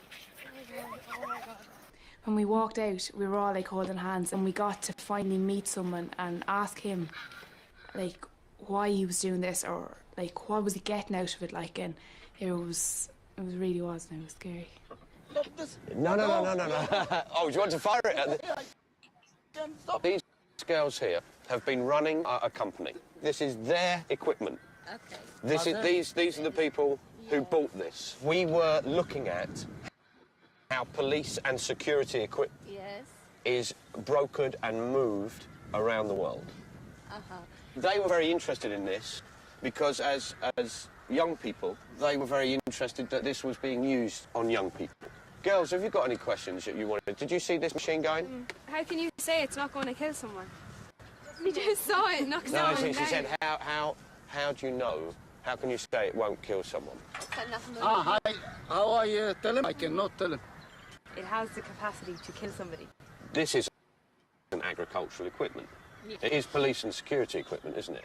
It can shoot everything, not only stone. How can he say that it doesn't kill people when he just said that it was fatal at 12 metres, and he turned around and said, oh, you could use it for sweets at a festival, and you're like, happy Halloween, like, stone thrower full of sweets. If you put inside here, sukariot, sweets. Sweet? can shoot sweet. If you put here, Who would put sweets into? here bring sweet. I show you. Why? Why? We I understand. tell you why. Israel is working with this. Why this is not nobody. It's better to shoot the person. I put here a stone now. Go be there. I want to see what you do. Okay? You go and you're not coming here. Can I ask you one question before you? No. Okay, I in don't that answer case. you nothing now. Okay, Talk okay. with you. You're not honest person. He's just angry, and if I was in his position, I'd be angry too. With sweets at Halloween. What's he trying to do? Scare the kids away? We don't It want is. any trick-or-treating. It is slightly nuts to say that suggest that the Israeli army We'll throw sweets. would fire sweets at Palestinians. We left the pellets contemplating if they might label their next export of the stone thrower as confectionery equipment. What would your message be then to the Irish authorities? But if that's Look at not what you're considered, letting into the country. if that's not considered a weapon, what is? Like if that's I don't understand. Like that, it has the potential to kill someone. Therefore, it's a weapon. And why isn't that on the list as well? Like it's crazy. This is Northern Ireland here. This is Wow. Fire sweets. That's comedy activism for the highest degree. Wow. And it's a bit chilling. I mean, I'd forgotten that, judging by the last line, that appeared to be an Israeli company. So how fucking relevant. Yeah. Of course, nowadays they don't care to lie about distributing sweets. They're just more blatant than that. Yes. Christ almighty. Mm. And I'd love for better resolution in that video for the looks on their faces when those little girls came over the hill. You could make it out. Still a little bit fuzzy, but you could make it just a little. I wonder what was going through their minds when they saw the lassies coming. Wow. There is Israeli company. Wow.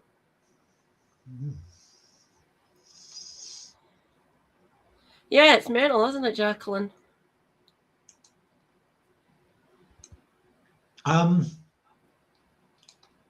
Let's put on. I mean, I could happily talk about Mark Thomas all night, but I probably shouldn't. But let's put in a little clip over of Thomas eviscerates Boris Johnson, which appears to be at a graduation ceremony of some kind. University of Kent. Ah, bless. It's a good day to be Kent. Yes, the University of Kent. Brilliant. I don't know what year this. About this. I've like been this is only asked a to few, give a few few years kind old. of words. You got audio video in that end, okay? Yeah, it's good. Yeah, go. But you know what is amazing about this?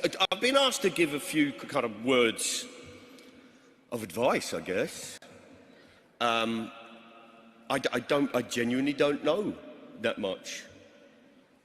DMs are overpriced. Hobnobs are overvalued. Boris Johnson is a venal, lying, corrupt, narcissistic, inept, totally money-grabbing, evil man who should never have been allowed near the power. Never!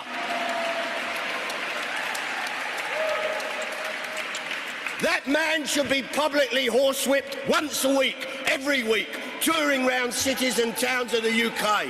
He has brought shame and disrespect to our country, and he has increased racism, violence and division. He has insisted on corruption in our country, and we will not have it.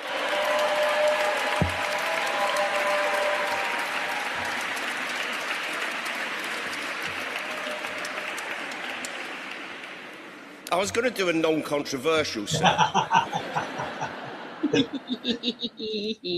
But the thing about Johnson that struck me was...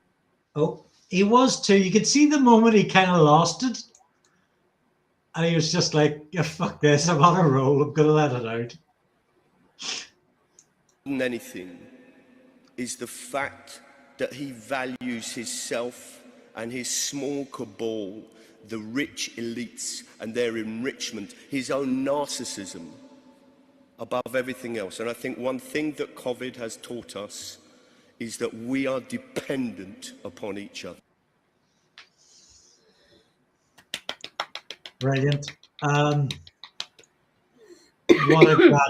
What a way to graduate that must have been, to be there. Yeah.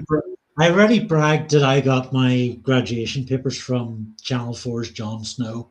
It was a remarkable man. But hey, Mark Thomas, you know you're in for a good one. Yeah. I like that. I was just sitting there. Yes, fucking do it. Get him. I'm glad he's out of Parliament now. Thank fuck.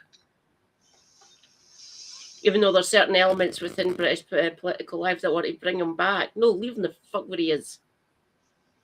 Just new. Self-interested piece of shit.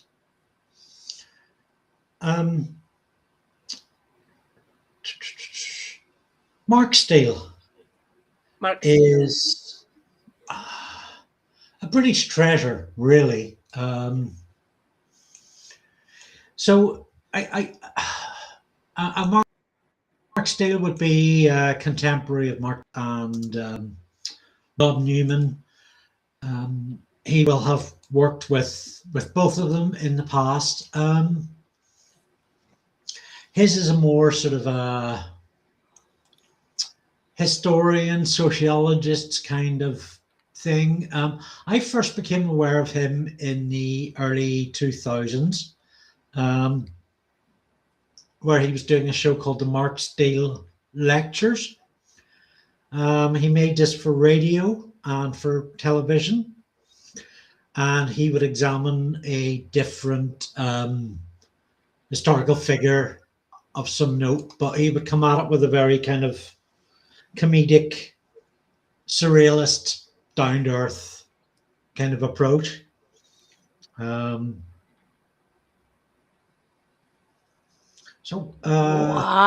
that's quite a career he's had there. Look at it. Yep. He has also recently been receiving treatment for cancer for the last couple of years. Oh dear. I was a member of his Patreon there for quite a while this was happening. It was quite worrying, but he seems to have done really, really well. He was also from 2011, actually, he's had a on and off Radio 4 series called Mark Steele's in Town,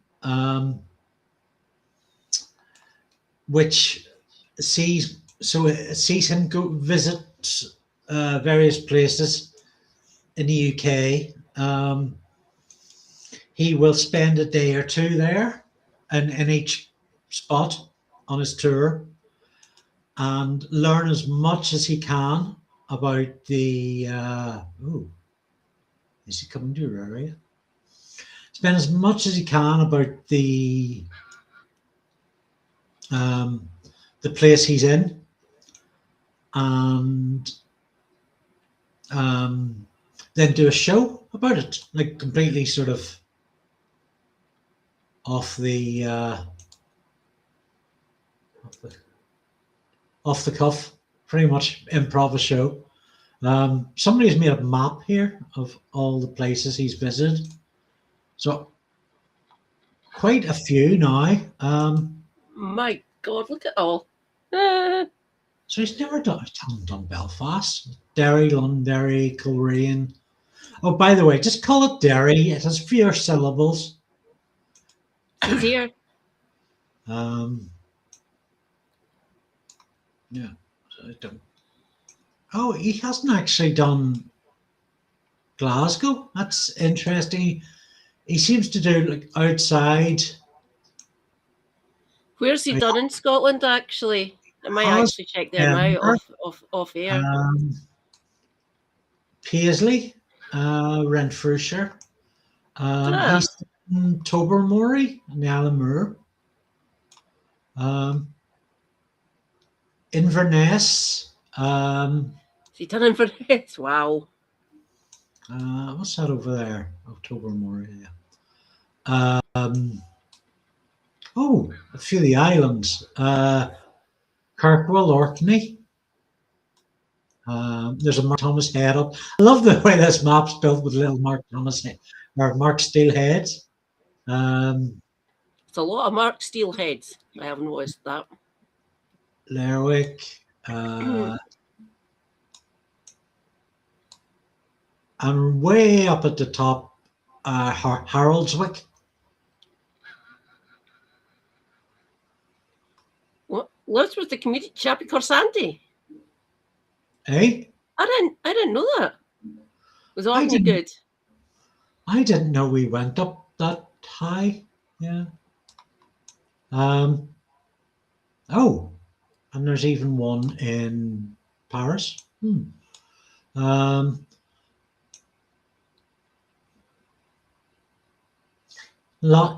one in Dumfries, Carlisle. Oh, I didn't know Northumbria was over that easterly. Yeah.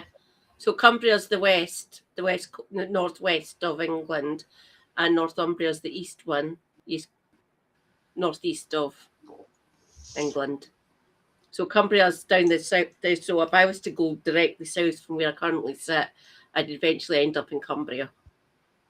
I'd have to go through Dumfriesshire. I'm sorry, I thought this was showing the map as I was surfing around it. Otherwise, I would have made sure it did. So there we go. There's this map is quite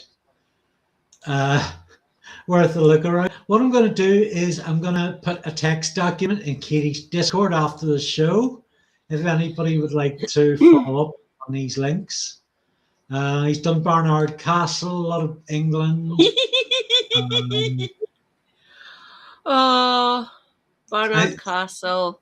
The great thing about Mark's web presence is that he has a lot of his old stuff archived. So you can go and find all these Mark Steels in Town shows. Sweet. Either, if not still on Radio 4 on his own site. So if there's somewhere near where you live or you're fond of that you'd like to sort of listen to his coverage of it, or just generally, you can probably go and find those.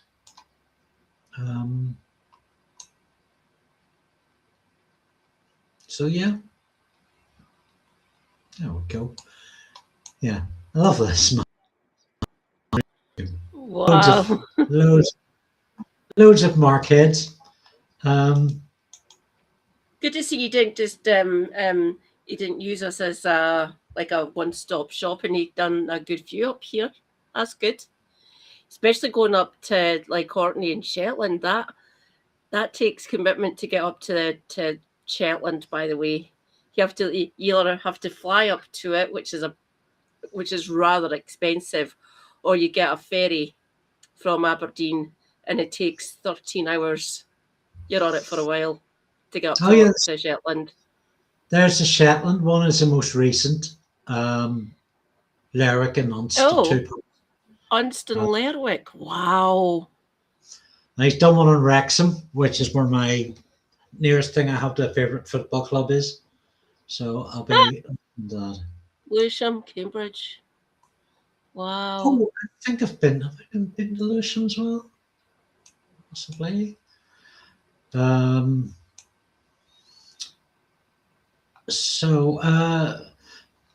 I want to kind of show off some of this history stuff, but first, let's. You sent me a link over. Have I got news for you?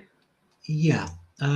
So How many Ian Hislop bouncing off each other is fucking brilliant. a 1 minute thing. It should be fairly easy to access. Yeah.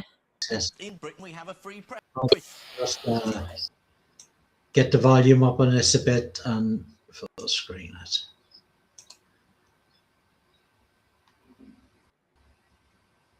Oh.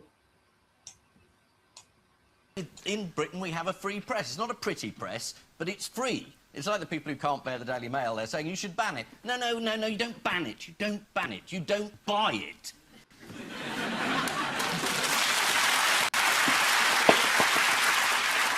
At least once a week there'll be a story in there that goes, have you seen this woman in a council estate and she's got 403 kids and they're all on benefits, and now she's bought a giraffe and the giraffe's on benefits, and now she's said to the government that she can't fit the giraffe in the house, it's getting a crick neck, so they put it up in St Paul's Cathedral, and now she's saying that 3 of her kids have got compulsive snooker syndrome, so the town hall's brought a snooker table round, but she can't be referee because she's allergic to white gloves, so the mayor has to come round and count up the points, otherwise he'll be arrested by Europe.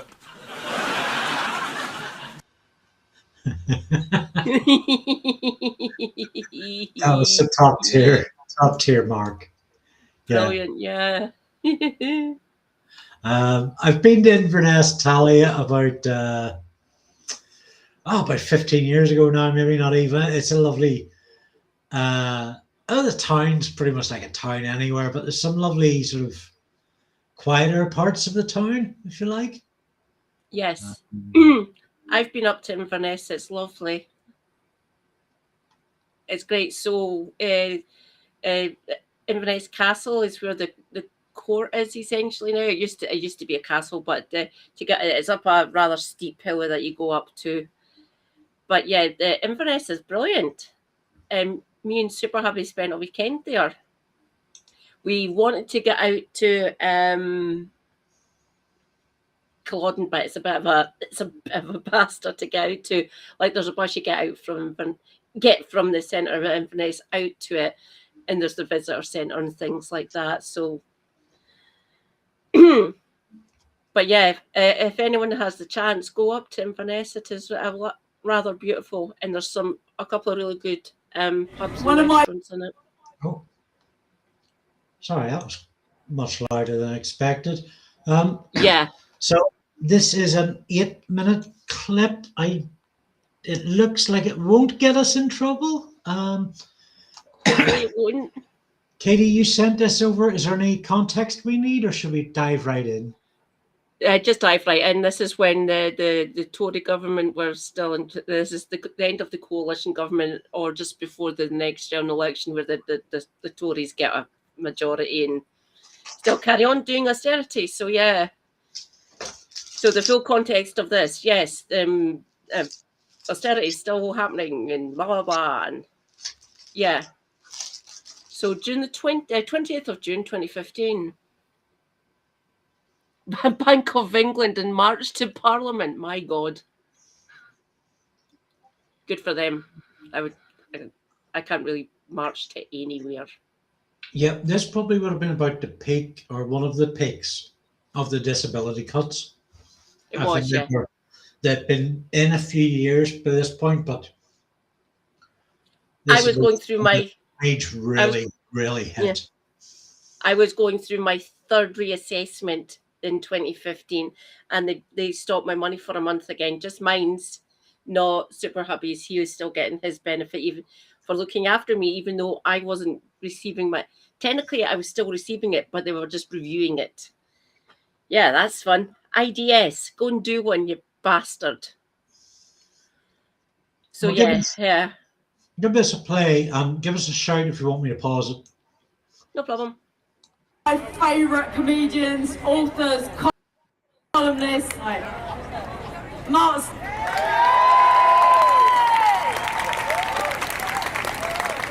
Thanks very much. To start with, I'd like to say that I want to live in a world where Jeremy Corbyn walks on a stage and is greeted as if he's a rock star.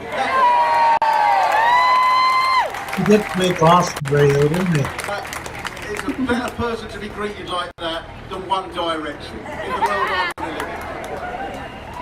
But it seems a lot of people are wrong when they've come up here and spoken about the economy, because it seems that there is people who have caused the crisis, that have got all the money, that need to have their books balanced.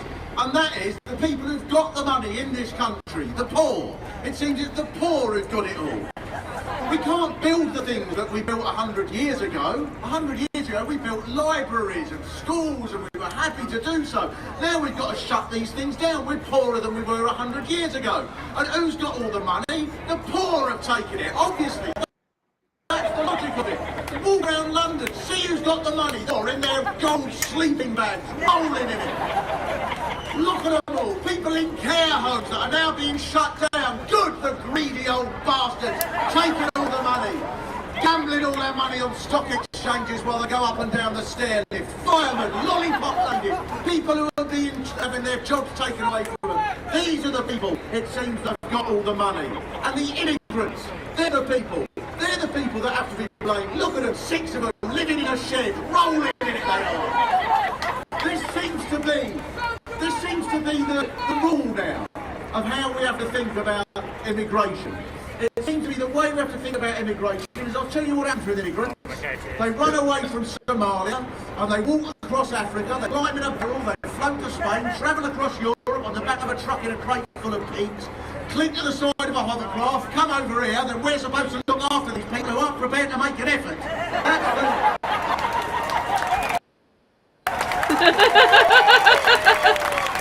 That's the logic.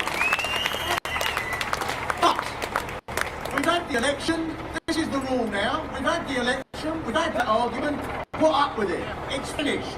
That must be what the Conservatives thought.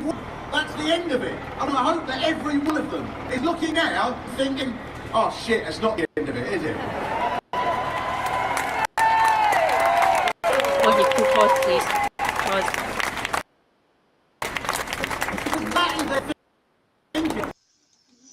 I just went and checked. Yeah, this is a month after the 2015 election, by the way. So the election was in May. So this is a month after it. And the Tories are they're just going to carry on doing the same fucking shit, punishing people like me and disenfranchising, basically demonizing the immigrants, claiming asylum here and everything. So yeah, so the election was in the May of 2015. So yeah, this is a response to them getting voted back in on a boomer vote, essentially. So everyone who is more likely claiming state pension, who are most likely landlords or other speculators, and they're living comfortably, essentially, and they vote in one of the most right-wing fucking governments ever known in Britain, ever. It's brilliant. So yeah, so I can see why. Yes, it's us poors. We're the ones who've got all the money, apparently. Yeah. Well, it seems we're in the era that people won't vote Conservative again, and people need to never vote Conservative again. They need to never be elected. We need to never have a Conservative government in Westminster ever. They're finished. They need to be gone, eradicated. A distant memory. I've been looking at speculative polls at like YouGov and Opinium and a couple other ones. I can't quite remember what ones it was. I've been doing speculative polling for like the next general election, which is basically they have to have in 2029. Essentially, I'm saying it's going to get called before that. The actual Tory, the Conservative and Unionist Party of Great Britain or the United Kingdom, could go down to double-digit MPs. One of the polls actually said that they're probably going to go down to something like 20 MPs. And at that point, and if Scotland get fucking pissed off enough, there'll be more SNP than actual Tories. Delicious. And this needs to But go down the in 20 same for episodes. Northern Ireland as well, Conservative and Unionist Party. Yeah. Anyone that doesn't have confidence in their unionism but has to do that by calling themselves a unionist in their party name, if they can't manage progressive morals, ethics, basic standards of how anybody responsible with love in their heart carries themselves, they need to be gone. The DUP need to be gone. The Jim Allister's traditional unionist voice, gone. Fascist fucks. Should have been gone by 1945. Shouldn't be here. Need to be left way behind. A distant echo. How are those two parties looking over there anyway? Is their support falling away, would you say? But very slowly. So the TUV had been more and more a fringe party, and they are picking up supporters from the DUP who think that the DUP aren't psychotic enough. According to them, the DUP are probably woke. Well, it's been quite funny because I think it was a Windsor Agreement that came through that actually the DUP disagree with, but there's signs all around East Belfast. The DUP must be stopped. The DUP betrayed us, which is, that represents me, but it's from the TUV, but it doesn't say a TUV on it. So, sneaky. Yeah, it's what we're seeing with Conservative and Labour and Reform at the moment. They're all tearing each other apart, which is great for the rest of us. DUP, obviously, as you know from the last election, Sinn Féin did majority. So DUP are slipping away. I think there will be a top cap on how well Sinn Féin can do. More than likely, that's what I'm thinking as well. I wouldn't be surprised if the DUP continue to slip, and you see a rise of the Ulster Unionist Party, which is a more progressive, the Alliance, who are proper centre ground but are associated more as unionists. They actually had to switch their allegiance to unionist once for about 2 or 3 days just to get a bill through, and they switched back again.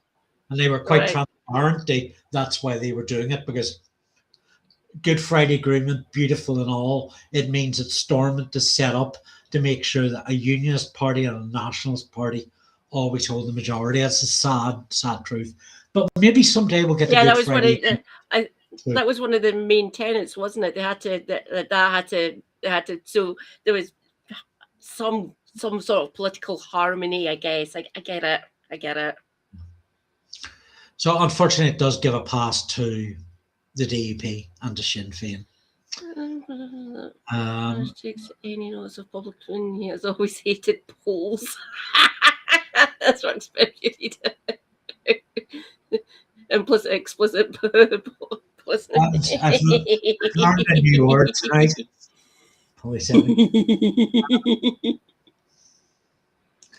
Shall we? It's going to be I love you. A few more minutes. You can't complain, you're not even arguing it's finished. If you're relying on a food whistle as you do so because it's finished, you can't complain. If you're being thrown out of your house because it's got a bedroom that isn't being slept in every single night of the week, and you're being thrown out by a man called Ian Duncan Smith who lives in a mansion that he was given to him, on which he pays no rent, which he was given by a relative, which has 8 spare bedrooms, and which I would be very happy to take off him. If that is the case, don't complain about it. It's all finished. That's the end. We've had the election. But the most annoying part of this argument is that one group of people that seems to have accepted this argument is most of the people at the top of the Labour Party that Jeremy is very thankfully fighting against.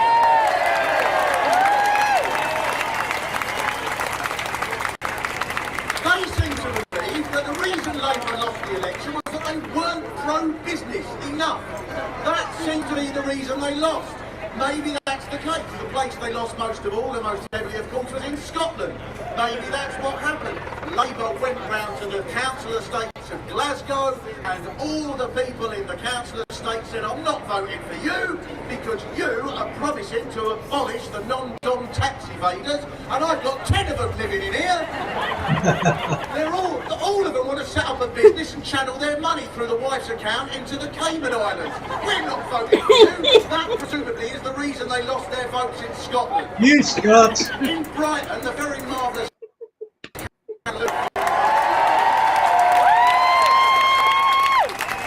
she won overwhelmingly, even more than last time, by 7,000 votes. Presumably the reason that people turned away from the Labour Party and went to the Green Party is because the Green Party is more pro-business. That must be what happened. And that is why it seems that when you look at the election in that way, you can look around and say this: where there was an alternative, that had credibility, where there was an alternative that looked to inspire people, an alternative to the squalid, decrepit, filthy, rotten attitude that says that a tiny handful of people at the top of us have every right to take the lot and to then squander what left there is left, and to say to the people at the bottom of society, the 30% that Jeremy was talking about, say 30% of people having 1% of the wealth, that you've got too much. To say to the poor, you've got too much. We want even more. We want the Roman Abramoviches and the Mitchells and the very rich people, the people like Osborne and Cameron, born into tens of millions of pounds of wealth. We think it's not enough that they've got that much. We think they should have more and you should have even less. Where there was an alternative put forward to that squalid attitude, then people did vote for it and people did take it. It was not because they were too left. When you inspire people, they didn't make people think, yes, here is Evie. That is why the movement has to create that. Thanks, That's why this is a fantastic day today. They say we've got to win over the middle ground, the Labour Party leaders. And it's true, but the middle ground changes. 30 years ago, if you supported gay marriage, you were an extremist. Now you're an extremist if you don't support it. These conservative characters will still come out with the same lines. They can't understand why no one agrees with it anymore. One of them last week he said, you know, the trouble with gay marriage, my marriage between me and my wife. And which anyone normal now thinks, well, what a bloody fragile marriage you must have now. You really think that? They said it encourages people to be gay, which I doubt. I doubt very much that anyone since the law changed has said, I'm not gay, but I'm going to marry Stan over the road. It just seems a shame to waste a change in the law. The middle ground has changed because people stood and fought and argued for the changing of the middle ground. They just didn't accept it. If there is a social movement that we can do, as has happened in Greece, as has happened in Scotland, we can transform society. That is why this social movement, this movement today, this demonstration today is a huge, inspiring part of changing society. I hope people vote for Jeremy, and I'm sure he would agree with that. Absolutely. Changing society, not accepting that their filthy rules apply, because they don't.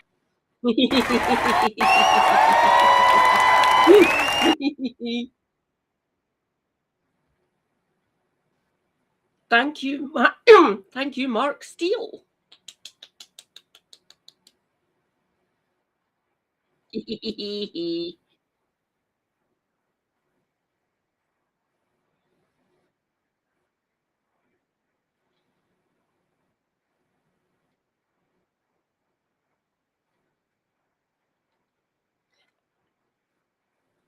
You know what I can do? Give me a second. I'll go on to my history manager. The best way of Hopefully doing this, also, I think Katie can probably manage. The best way of doing it for the future is probably if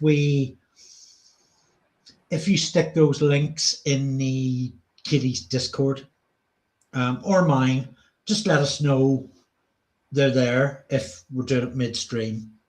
And we'll see what we can do. Sure.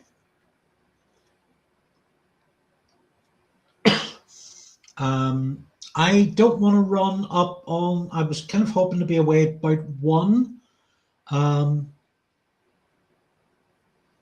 That's not it. No.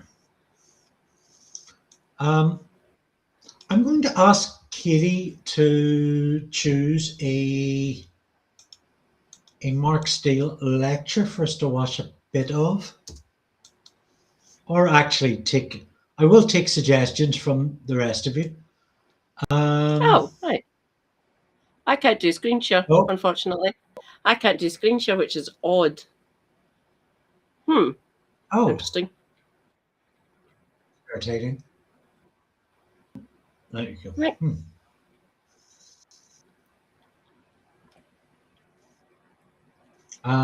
Maybe because maybe you should be able to.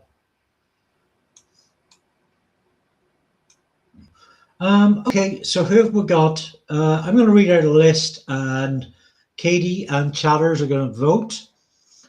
So Karl Marx. It seems I should just stop at Karl Marx, actually. Yeah. So we'll have a bit of Mark Steele explaining to us the life of Karl Marx. Could be more relevant today.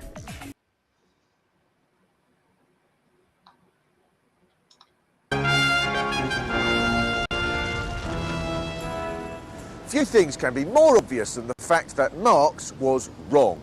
Because if communism was better than capitalism, it wouldn't have needed a 50-foot high wall covered in snipers to keep people in. If you had a party one night and found the only way to keep the guests there was with a 50-foot high wall, and even then some of them were building a hot air balloon in an effort to escape, you wouldn't say, well, that was a successful evening. Yet the people who write Marx off don't make much sense either. New Labour says that he no longer applies because he was writing 150 years ago. But that doesn't mean he's necessarily out of date. When the Blairs are having a dinner party, do they throw their empty glasses into the air and say, oh, don't worry, you don't still believe in that gravity nonsense, do you? Isaac Newton, that was 300 years ago. The glasses won't fall, they won't float. They'll find a third way into the dishwasher.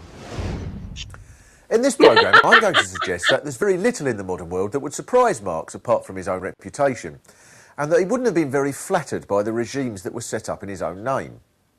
Marx was born in 1818 in the German town of Trier. His dad, though, wasn't the most radical of fathers.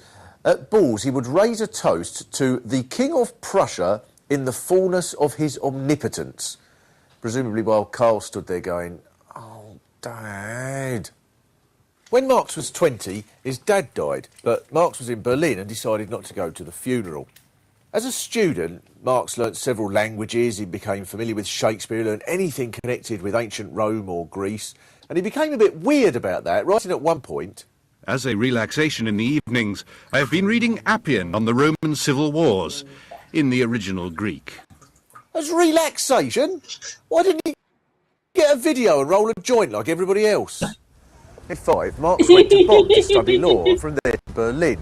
But he'd already fallen in love with Jenny von Westphalen, a childhood friend from Bonn, sent her poems. I could 1,000 volumes fill, writing only Jenny in each line. Still they would a world afield, verses sweet that yearning gently still. You might not think much of that, but it hardly fits the soulless image presented by his enemies and his communist supporters. They'd have you think the only sort of love poem he could write would be something like, when I look at your hair and see raindrops fall off it, I'm reminded that X over V equals profit. Marx asked Jenny to marry him, but she was uncertain. Her half-brother Ferdinand, a government official, was even more dubious and asked the Berlin police to follow Marx and keep him in touch with Marx's club. The police told Ferdinand that Marx wasn't attending his lectures and spent his time arguing about God and drinking wine by the litre. Typical police. They're asked to spy on a student and the best they can come up with is he doesn't go to lectures and he drinks. Like many Berlin students, drawn ideas that I marked a group called the Young Hegelians, dedicated to the ideas of the philosopher Hegel. And Hegel was not an easy philosopher to follow. Hegel wanted to understand how changes came about. Any idea, he said, comes into constant conflict with other ideas. And the result of this conflict is new ideas and new conflicts and so on. And Hegel called this process dialectics. Now that might not seem controversial, but if every idea is constantly changing, then no idea in human society is natural. Take the idea of patriotism. And many people would argue that the most important thing about us is our country, as if our nation has existed forever, which shouldn't be surprising when almost everything leads us to think like that, like the commentary you get at the Olympics.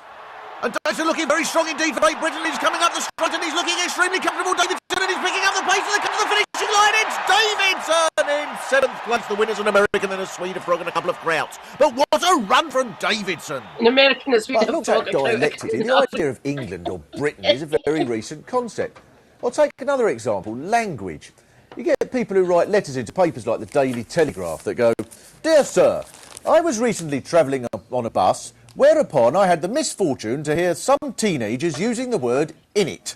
My father was one of the many who rode to Dunkirk. If he'd known it would end up like this, he wouldn't have bothered."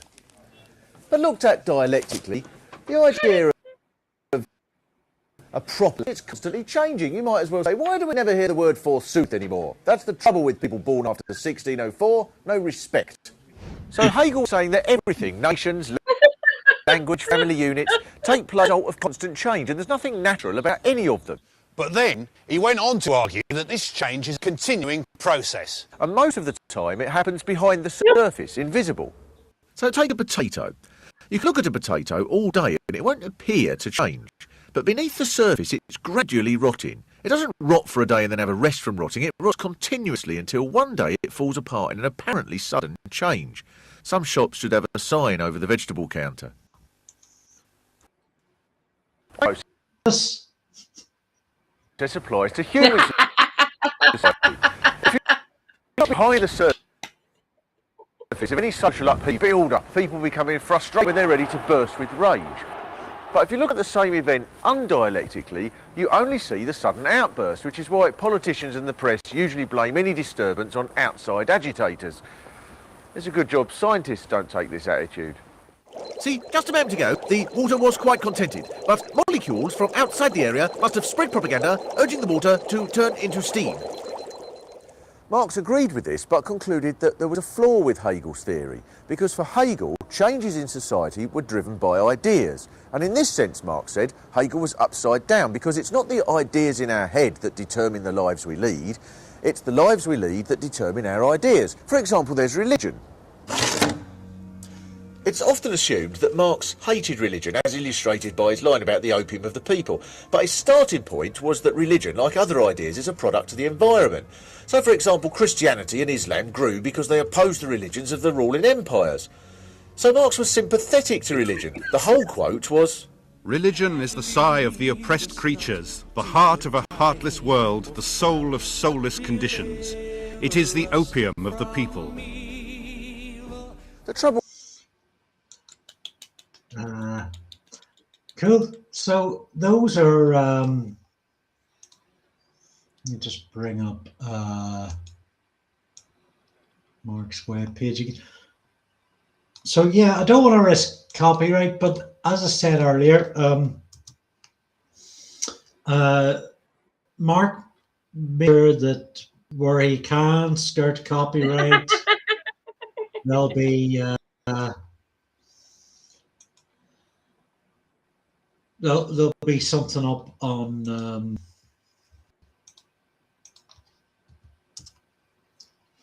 his yeah. So here we go.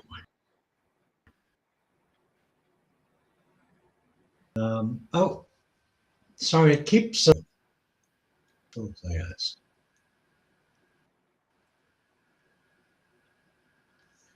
Yeah. So, I mean, this full playlist on YouTube has a list of all the radio and TV. Most of them actually, there's a few missing. Shows that he's done. Hannibal, Orwell, yep. Cromwell, Mary Shelley, W.G. Grace. He also had the Revolution series, which is a radio series where he covered big revolutions: Russia, America, the evolution of man, the Industrial Revolution, French Revolution.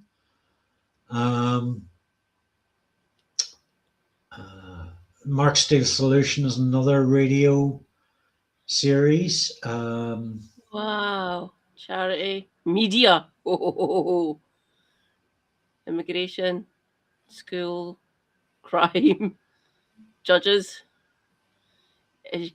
The royal family. That one might be fun. These ones are particularly good. Sylvia Pankhurst, Thomas Paine. Wow. I'm going to go back because I think this is missing. Oh, right. Cool. Seems to be missing a few. Yeah. Descartes is pretty good. Yeah.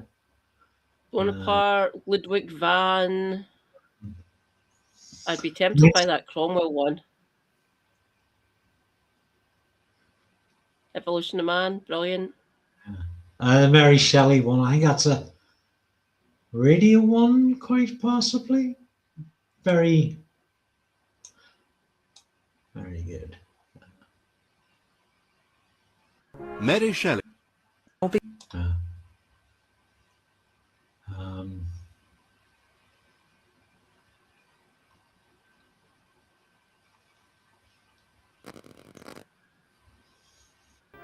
Harriet Tubman.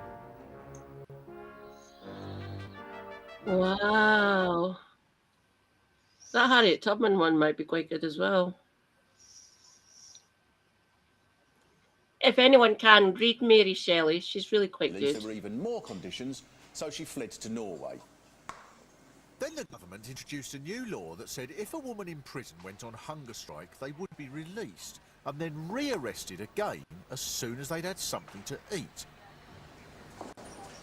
And to really take the piss, they called this the Cat and Mouse Act. As Sylvia was becoming renowned for disappearing whenever she was a mouse, she had to come up with ever more elaborate disguises to get around East London. And at one meeting in Bow, she said, I reached the hall in disguise, and what a triumph it was to be back among my people. After 10 minutes, the crowd cried, "Jump, Sylvia, jump," with arms outstretched. So jump I did. And she wrote an article declaring, We have not yet made ourselves a match for the police, and we have got to do it. The police know jiu-jitsu. I advise you to learn jiu-jitsu. That's a perfect line to end this bit on. She did, yeah. She had to self-publish because right. Misogyny, everyone, it exists. I was going to be away at 1 o'clock on the dot for another thing, but we're still only about 3 in, another 3 to go. So I want to just cover the Yes Men before we go. So I'm going to let you look at one of my favorite Yes Men clips. Cool. And while I take a toilet break. Okay. I'd like to thank you. So I don't know if you need any background for this, but the Yes Men are an American group, two pranksters who you might have heard of them. 2 American cities with major newspapers.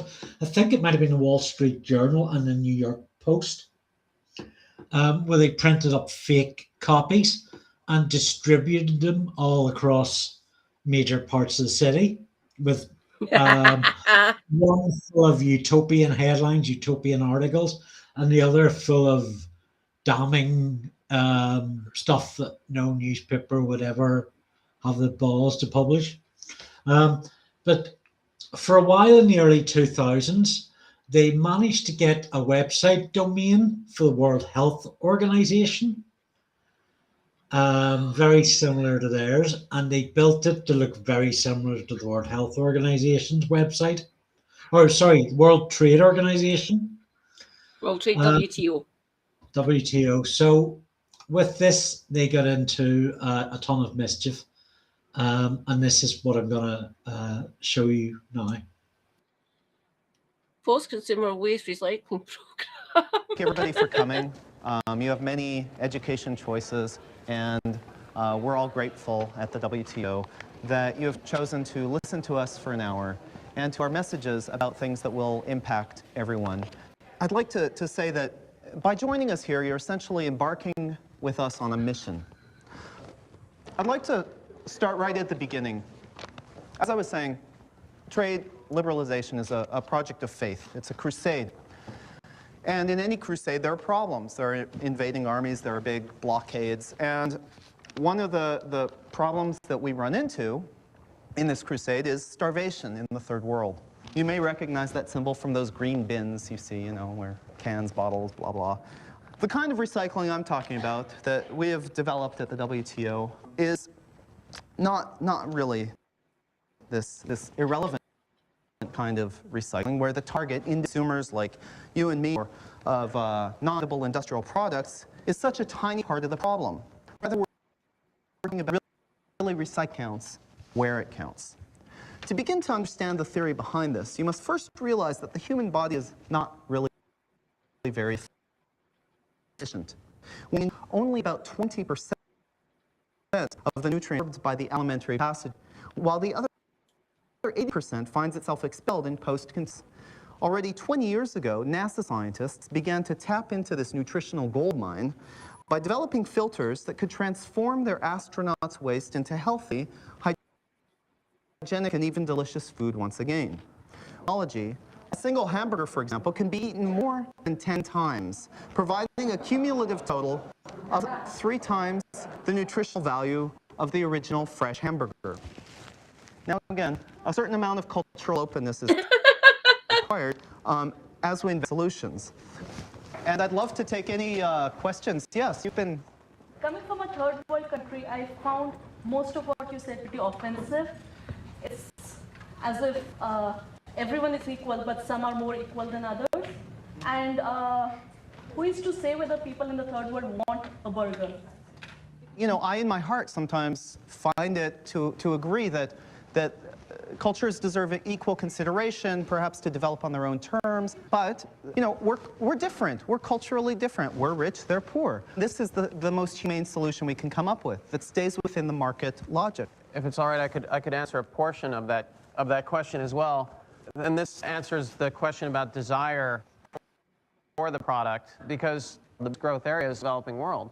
And so, in fact, people do want the product. We do have a kind of video presentation about this that I came prepared to show. It's not, the program isn't actually completely ready yet. So as you can see here, there's a consumer in the first world entering McDonald's and consuming a hamburger. And afterward, this is a process we're all familiar with. I don't need to explain it to anyone. But you see, it's rendered out in this style because studies have shown that consumers are most responsive to 3D animation right now, particularly in developing cultures. So as you can see, it goes through a piping system, a kind of, and this isn't unusual. We do this for oil. We could do this for food as well. And as you can see, it goes back up through the plumbing and emerges in a McDonald's. Now, the part of this video that isn't completed yet is the filtering process. There will be a very well-rendered filtering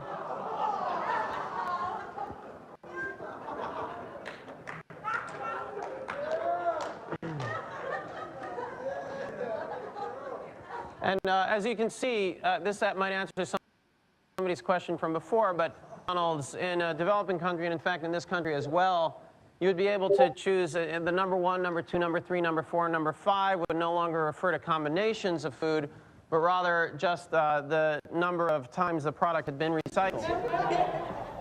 We're lucky to be able to partner with the World Trade Organization, which you know, has slightly different goals. Of course, McDonald's goals are to profit and grow. And we hope that we can provide a nutritious and tasty product in the process. Our goals are to help McDonald's profit and grow and all other corporations. So. I think you guys, like the WTO is kind of lacking a kind of like a human element, you know, like if you saw, have you ever seen starving people? In pictures, yeah. If you saw somebody starving to death, you would probably think a lot, you know, like that would kind of hit you in a sensitive, you know, place to say like, oh, well, you know, maybe markets and money and this and that don't really mean as much, and actually like feeding people means a little bit more, you know? Yeah, well, it is true that there's a personal side of it that I have to say, in the WTO, there are questions that we have about this as human beings, but we're not as subject. We have a kind of firmer grasp on theory. We are able, fortunately, to simply direct world trade in a much more theoretical way in collaboration with our colleagues at the largest corporations. So, you know, yes, probably if I went to these countries, I'd feel, I'd think about things a little differently, perhaps, but at the same time, I don't think I would forget all my schooling. I don't think I would forget, you know, all these, and so on. So perhaps one day I'll do that. This is a moneymaker, correct? Yes. Well, it's a moneymaker, starvation solver, sure. And how much does McDonald's pay you to come here and speak this garbage? Did I see a mouse with an ear growing out of its bag? How are you going to get around cultural and legal implications of cannibalism and basically asking us to recycle shit? I think there's no ethical behavior. I mean, you don't have morals, that's what I think. I mean, that's not, I mean, I can't believe the corporate world is run by you guys because... I can't help but feel burned. That way, the way I feed my cat with my dog, that's actually better. And the people you're talking about, you know, I mean, we're talking about people here, aren't we? We're talking about people, and it just, that seems, we're giving them lower. We're giving them shit, literally. The reality is that we already treat people in the third world far worse than we treat our domestic animals. It's not saying it's right. It's just saying that's the reality.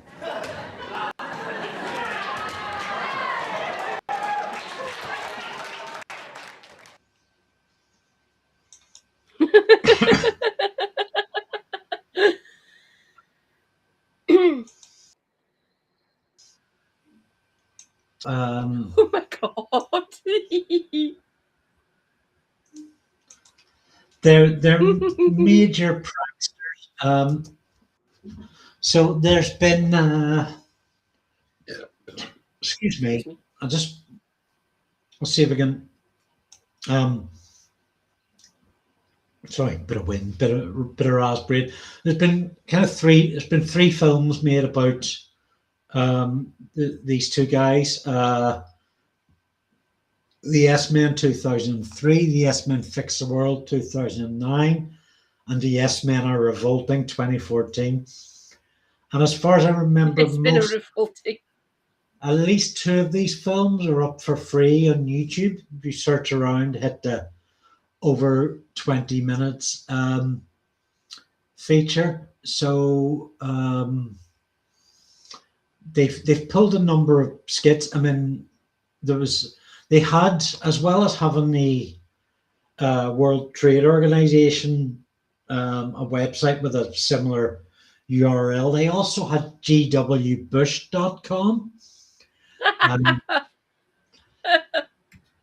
which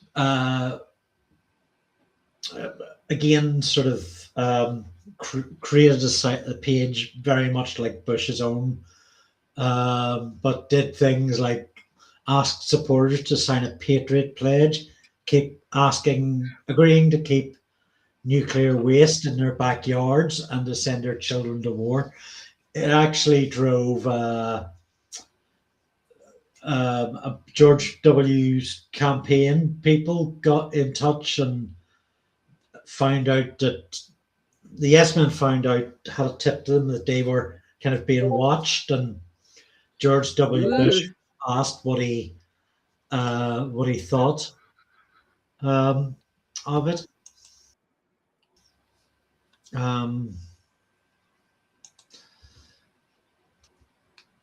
No, I am getting an awful lot of Discord Discord, right. Yes, please don't spam somebody if you know they're on a stream. It's really irritating. There was the Bhopal disaster in India in 1984, where 3,800 people died immediately from hazardous chemicals, and thousands more were killed by the plume from Dow Chemicals. I think we're back now. Carbide Corporation plant. Were we off again? Oh, right. Mm-hmm.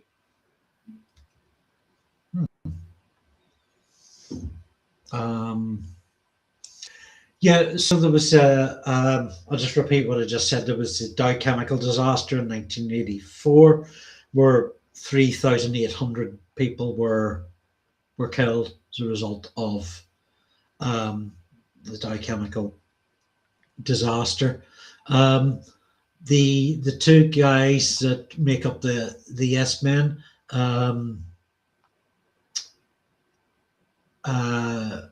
Servin and Vamos, went on and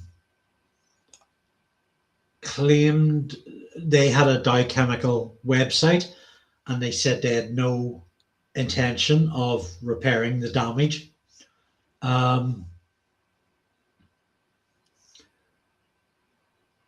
They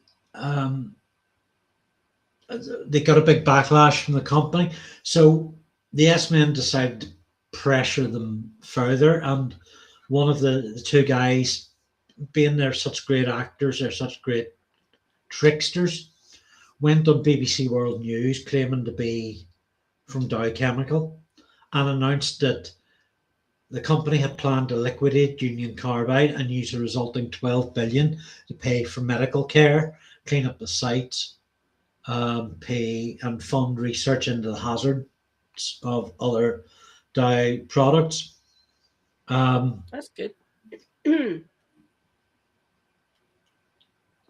News came out after 2 hours. Dow had to issue a press release completely denying this statement. They realized that the Yes Man was an imposter. He was a Yes Man. In Frankfurt, their share price just like sunk, like within 20 minutes, wiped 2 billion off their market value. And later, these guys was asked, do you not think that was irresponsible to do what you did, to hoax in this way? There were many people in tears who were victims, who thought they were getting justice after this time. He said that they had spoken with contacts in Bhopal, and once the victims got over their disappointment that the news wasn't real, they were pleased about the stunt and thought it had helped to raise awareness of their plight. A similar thing happened in New Orleans following the flood. Yeah. They went out and they pretended to be from the US Department of Housing and Urban Development. Yeah. And they announced that that department has changed its mind and would not tear down housing projects that it actually was going to, in order to replace them with mixed income developments. And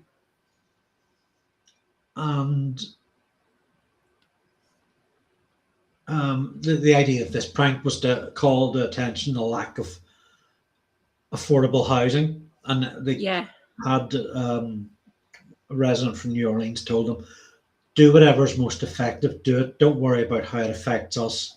If it draws attention to this, we can handle it. That's all we want. And if there's a few hurt feelings, we can handle it. So they've also gone up against ExxonMobil. The New York Times and the New York Post were the papers that they made fraudulent versions of. They come up against the US Chamber of Commerce by pretending to be spokesman. The Canadian Environment Minister by pretending to be spokesman at 2009 Copenhagen Climate Change Conference. There's just like every year there's something. I'd be curious to see what they're up to now. The last record in their Wikipedia entry is COP26, which, as you probably know, was in Glasgow in 2021. It was indeed. It was right here, yeah.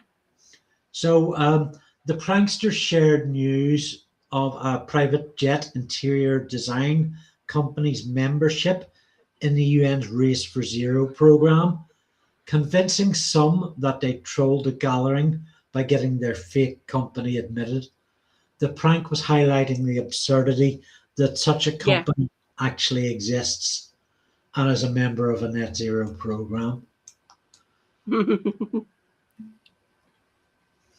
So I had friends down from Perth who were campaigning outside, the protesting essentially outside the COP26 and stuff. So there was like 20 of them, 2 of which I went to school with. So they were basically in their 40s. And that was, I caught up with them when they were here. They invited me down and said I wouldn't be good to I'm no good to man or beast, essentially. But thank you for inviting me. But I can meet up with you for maybe a coffee or something after you're finished or before you start or whatever. So that was fun. And they were detailing how many other people were there protesting outside COP26. It was brilliant. Brought a lot of people here in Glasgow that don't normally visit, which was rather fun. Like assorted people from all over the globe, obviously connected to COP, essentially. Like Ash Sarkar, she came up for it as well from Navarra. Our Queen visited Glasgow, fucking brilliant. I went to Edinburgh to protest the G8 at Glen Eagles. George Galloway, back when he was still not completely a dick, met me off the bus. It was really exciting. Sweet. Because his I would still call him a dick to his face. But this was so he had spun about on the floor like a cat for Big Brother, but he was best known for being brought up before the US Senate and called an oil fraudster, and then absolutely like ripping their heads off their bodies, eating them, which was brilliant. It was early internet viral. But yeah, it actually took me like about a week to get out of Edinburgh because we kept missing. We'd go for a bus each day, but we'd go to the wrong bus stop. Oops. I'm going to put on the trailer for the Yes Men Are Revolting, which I think is the 2013 one. I haven't seen it myself, so let's see if it's any good. Oh, is it on yet? There it is.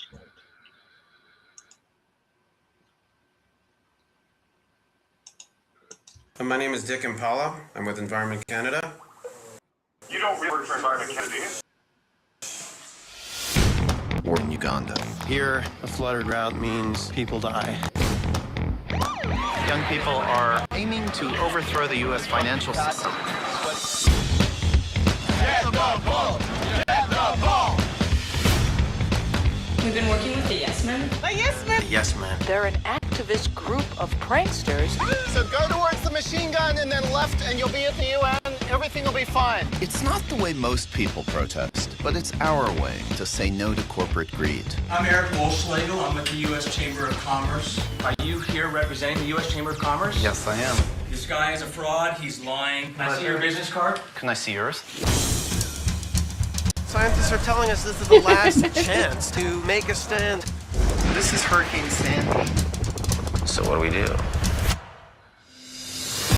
How stupid is it not to address climate change? How stupid is it not to address climate change? Keep going. We've got to be part of something bigger than ourselves. I'm so nervous, even though I'm not doing anything. Drilling in the Arctic? Let's go. We're pumped. Sometimes things don't work out exactly right. Leave now. They're calling for a squad car. Oh!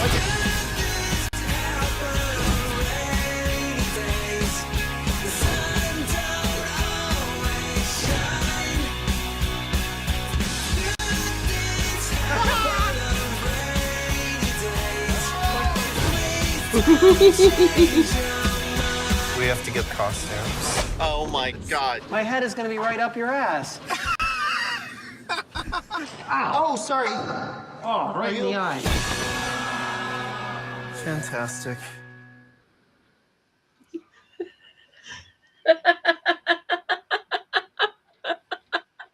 That looks like a lot of fun. Do you know what we're going to do, Katie? We're going to do this, right? After Screen Cleaner, after these council elections, we're going to have more lightweight streams, but we're going to take to the Discord, and we're going to have a few film screenings, and we're going to watch one of those Yes Men films. I like that. That one looks good. I want to see what they get up to in a polar bear suit. What the fuck? That just looks crazy. Bring all our communities around. Yeah, that's going to be a lot of fun. Yeah. There's I do have another video here, which is I've got a few other Yes Men trailers, and I've got, this appears to be a YouTuber length, so not a Yes Man themselves. It's a 10-minute video by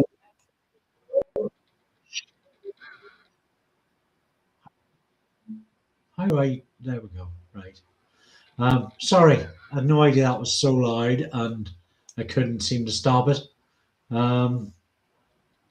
Oh, this is actually an interview with them by YouTuber Katie Halper from 4 years ago.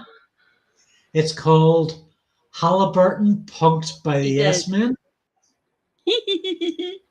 Do we want to watch that, or shall we call it a night here?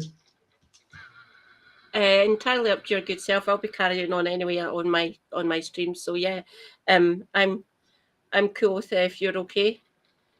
Right, this will be don't ruin your. We'll have we'll watch this and have a wee chat about it, and then I'll head off on my my next. So let's go. Share screen. I'm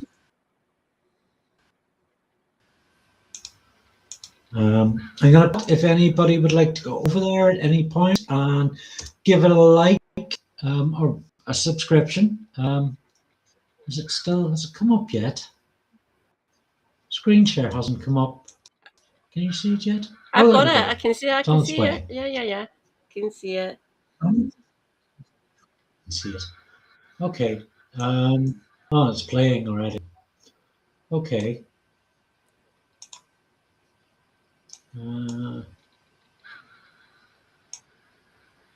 Okay, let's go. And bring in our first guests, our first duo, the Yes Men. They're a hijinks performing duo who have impersonated Dow Chemical CEOs Paul Wolfowitz and representatives of the WTO, Halliburton, the U.S. Chamber of Commerce, among other entities. They are the subject of an exhibit at the gallery that is called Carriage Trade, which is at 277 Grand Street. So if you're in New York City or in the tri-state area, you should check that out. They have also made 3 feature-length documentaries, The Yes Men Fix the World, and The Yes Men Are Revolting. So without any further ado, bringing in Mike Bonanno and Andy Bitchelbaum. Hi, guys. How are you? Great. Good to see you. Thank you. Pretty good. Yeah, you too. Thank you so much for joining. You know, I introduced you guys as hijinks duo, but I want to know, like, how do you guys actually describe yourself? We usually introduce ourselves as activists who use creative techniques to achieve change. We use artistic or creative techniques, but not with an eye to what the art world thinks or galleries think, but what might actually spread messages in the media or achieve other kinds of change. So you want to set this up where this is? This one is.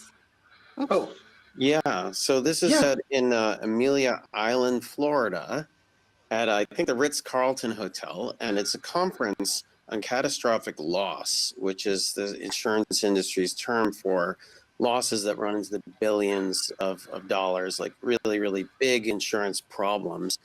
And so we attended as Halliburton. And I guess, what year was this? Was this 2005 or around then? It was like shortly after this sort of real boom for Halliburton.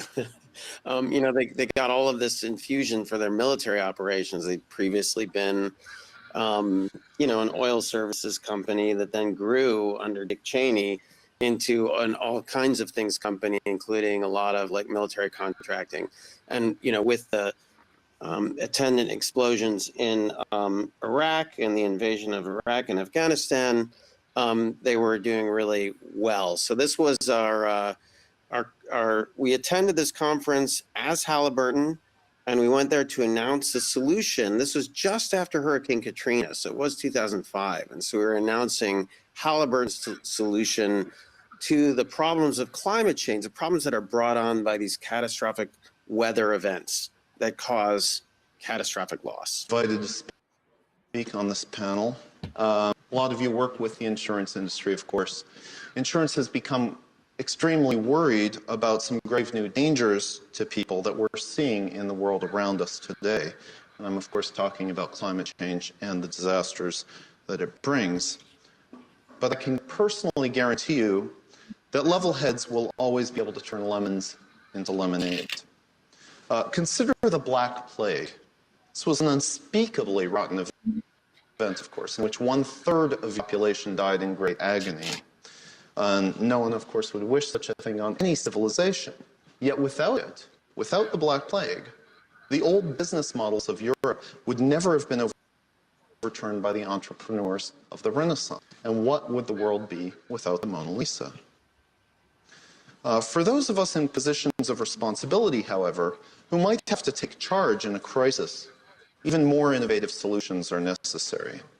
I'd like now to introduce my colleague here, Dr. Northrop Goody, who's the head of our Emergency Products Development Unit at Halliburton. And Dr. Goody will be showing some mock-ups of some items that his unit has developed. We want something that's going to be able to save a human being no matter what Mother Nature throws at him. And so this is the answer. This is the Halliburton Survivaball. It's 3 easy steps for deployment: suiting up, and of course, launching. Launching out of a building, and we have an artist's rendition of what it might be like in Houston when we launch our Survivaballs. In the event of extreme catastrophe, there might be a scarcity of resources. In this case, we've got a Survivaball here that's going up and extracting resources, in this case from an animal. You don't want to be exposed to the elements, but you're able to extract resources from, for example, a cow. They're going to be able to go underwater, rated at 50 feet. They can be used in any condition. It doesn't matter whether you're in California or even in the Arctic. Of course, any other conditions, whether it's tsunamis or tornadoes, this all is designed to withstand. But the best part of the Survivaball is that people need people. And so our biggest inspiration for the way that a community should work with Survivaballs comes from biology. As some of you probably know, amoebas gather together and actually form another body. They aggregate. And so these one-celled organisms come together as a single body. For example, here's a raft formation of Survivaballs in the ocean, floating, communicating, exchanging nutrients, differentiating function. Last of all, this is literally thousands of Survivaballs dancing through the streets.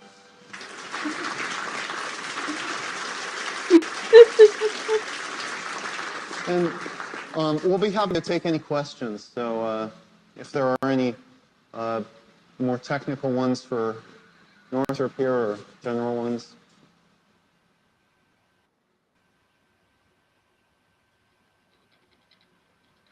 Yeah. In my mind, this clearly also plays right into terrorist attacks.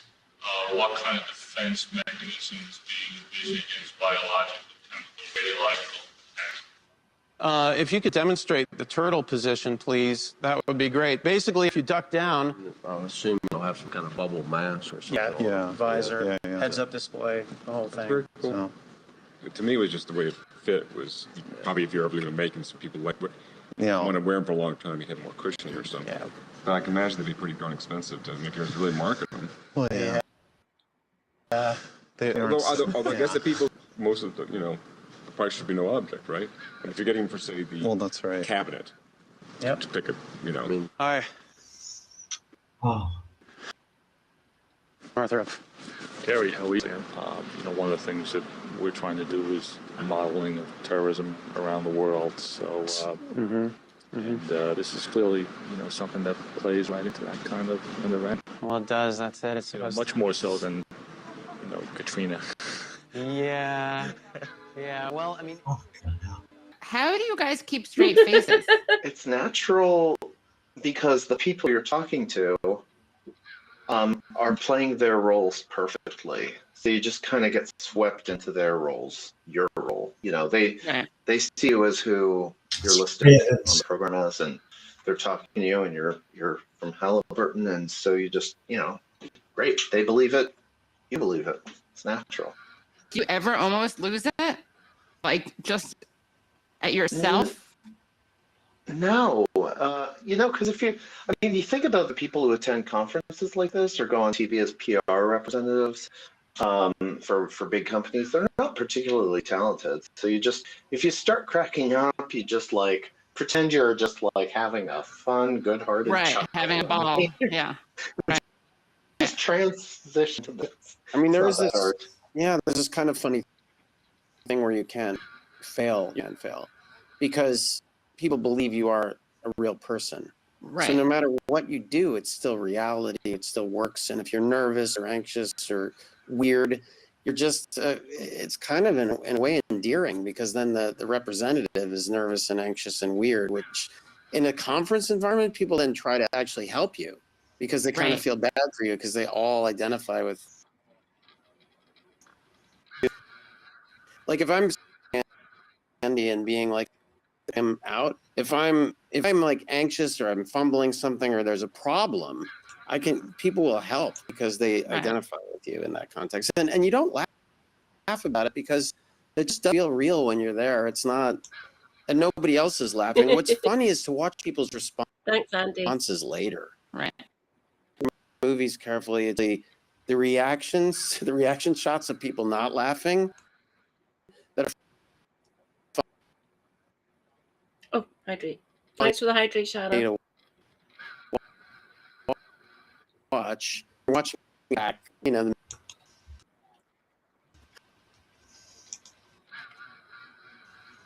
we go.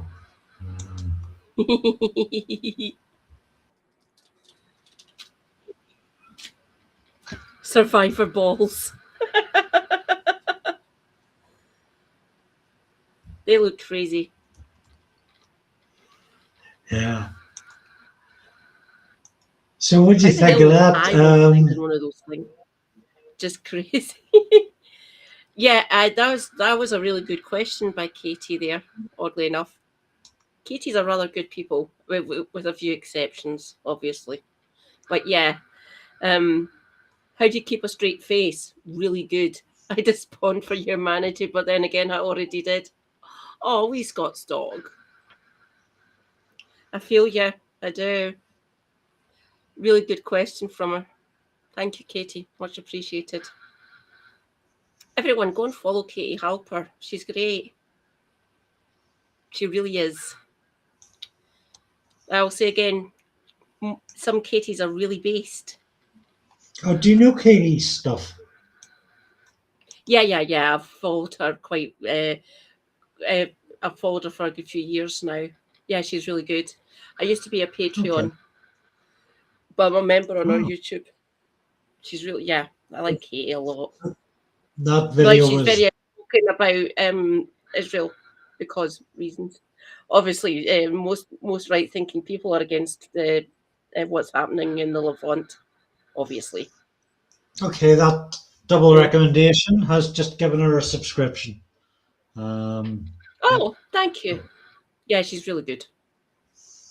I loved there's one of the speakers, I think, in the first bit that was doing the McDonald's burger feces recycling thing, and he's got very dark pupils.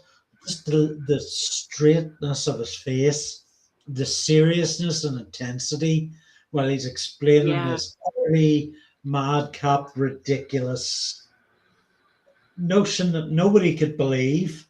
It's just incredible. And I mean, pranking the students as well, but fair play to them. Look at utter disgust on their faces and falling out the disgust of the project.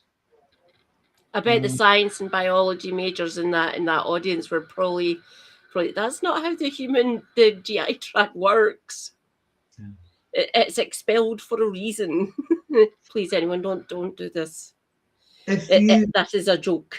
A story about a McDonald's burger that can survive for 20 years. You can imagine that, say, as a McDonald's burger that's been lying about for 4 years or 3 years, they wouldn't consider it out of bounds to recycle that into a second burger. I feel. I can't prove it. It's just opinion. Can't prove it. Yeah, it is possible. Don't get me wrong. Whether you'd want to eat it, don't know how desperate people are now, how hungry they are. But yeah, I can't remember. It just came into my mind. But someone literally done that. They went and bought a McDonald's, their most famous burger, if you wish. I'll try not to. I'll skirt around the getting sued by them. And someone bought it and they put it in they sealed it in a airtight container and just left it sitting there to see how long it would survive. I can't remember how long it was. I'll need to go and find that actually and show how long it survives, because of it lasted years in this box. You could literally see it just sitting there in its wrapper. Yeah, well, there's a famous news story of somebody sticking theirs in the pocket of a coat and finding the coat again 20 years later and finding the burger in the pocket and looking just fine because of whatever small amount of meat is in there and what other components are in that burger. It was able to keep. There's antioxidants and there's preservatives that go into things and stuff like that, into a lot of the fast food that we eat. It still gets used today, even though the level of these things have been reduced.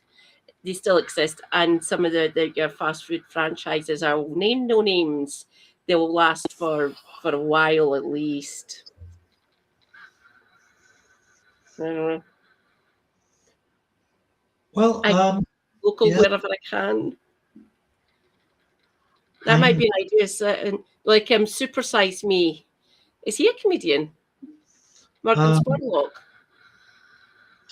I guess you could call him kind of on the edge. He's kind of in that sort of Louis Theroux sort of zone. He's dead now though, Morgan Spurlock. I think he died late last year.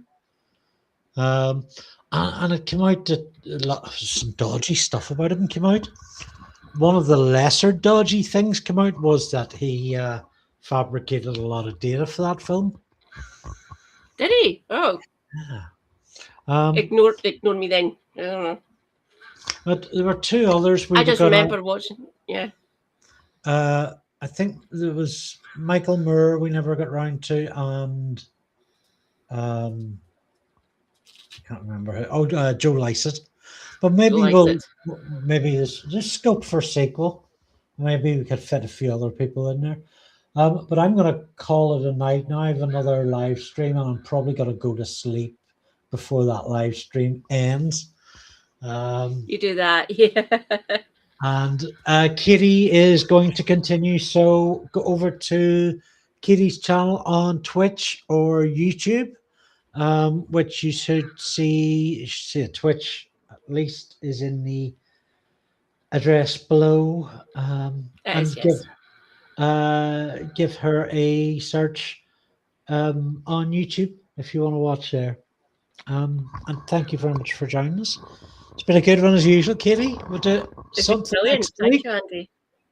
Yeah, we'll do something next week. Yeah.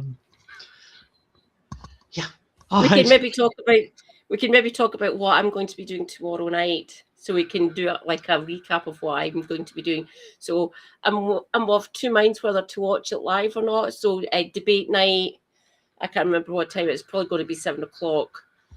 And so that will be the 6 main leaders vying to become First Minister, which is going to be fun. Let's see how bad the unionist parties are going to be. I will and try how irrelevant Anna Sarwar is. I will try and get into that stream. And also check out, you did a stream maybe 2-3 nights ago, going through the Nationals coverage of how various Scottish constituencies are going to shape up come the elections. So yeah, I need to go back. It just basically lay of the land, what's happening, different factors, and how the different parties might vie in all the constituencies. I'm still waiting for mine to appear somewhere on that list. Easterhouse and Springburn. So Glasgow, Easterhouse and Spring. So it should be up now, I believe, on the national. So the national .scot is the newspaper. I'm paying for it now, which is is doing an amazing election coverage as it usually does for Holyrood. So thank you, the National. And it's going through all of the constituencies, all 73 of them. Hopefully I'll get through all of them before the 7th of May. Keep your fingers crossed for me. I'm trying to do 5 or 6 each night. Good stuff. Some final plugs. My magazine show, Screen Cleaner, the Northern Ireland edition, is up now. It's about 15 minutes long. Come along and I'll prank call Gavin Robinson and Sammy Wilson. Yeah, that's in there. Along with mad stuff about hate preachers, the Good Friday Agreement, loads of stuff, loads of Northern Ireland stuff. You know, we've got the greatest, there's like a big bit about Northern Irish culture. And once I started writing about it, I just kept there's so much wonderful culture here in Northern Ireland. Oh yeah, there is. It's like all your green and orange bullshit, all the stuff that's neither green, nor orange. It's just so much gold. So check out that. And tomorrow or today midday, well, just over 10 hours. 10 hours, yeah. Sunday Comics, 10 minutes review of some indie underground comics, and you'll find out what this means. Yeah. And why Zamo from Grange Hill is on a train spotting card. More details tomorrow at midday, or today at midday. Right. You have piqued my interest. Truly peaked. I've not even begun to peak. So do I hit end stream or just how does this bit work? I think I don't know if I leave and then came back and hit end stream. I'm not sure. I think I left the last time and you ended. I think that's how we done it, if I remember correctly. Yeah. See, I wonder if I just leave it. I suppose if I just leave that, all goes out to if you keep streaming, it goes out to my YouTube channel too. I don't know. It's gonna work. I wouldn't want to co-opt your channel like that. Yeah, maybe. I wouldn't mind, I suppose. Yeah. I'll hit end stream. I'll hit end stream, and yeah. Yeah, really tired, so it's the easiest thing to do. Okay, good night, everybody. It's been fun. Thank you, Andy. A pleasure.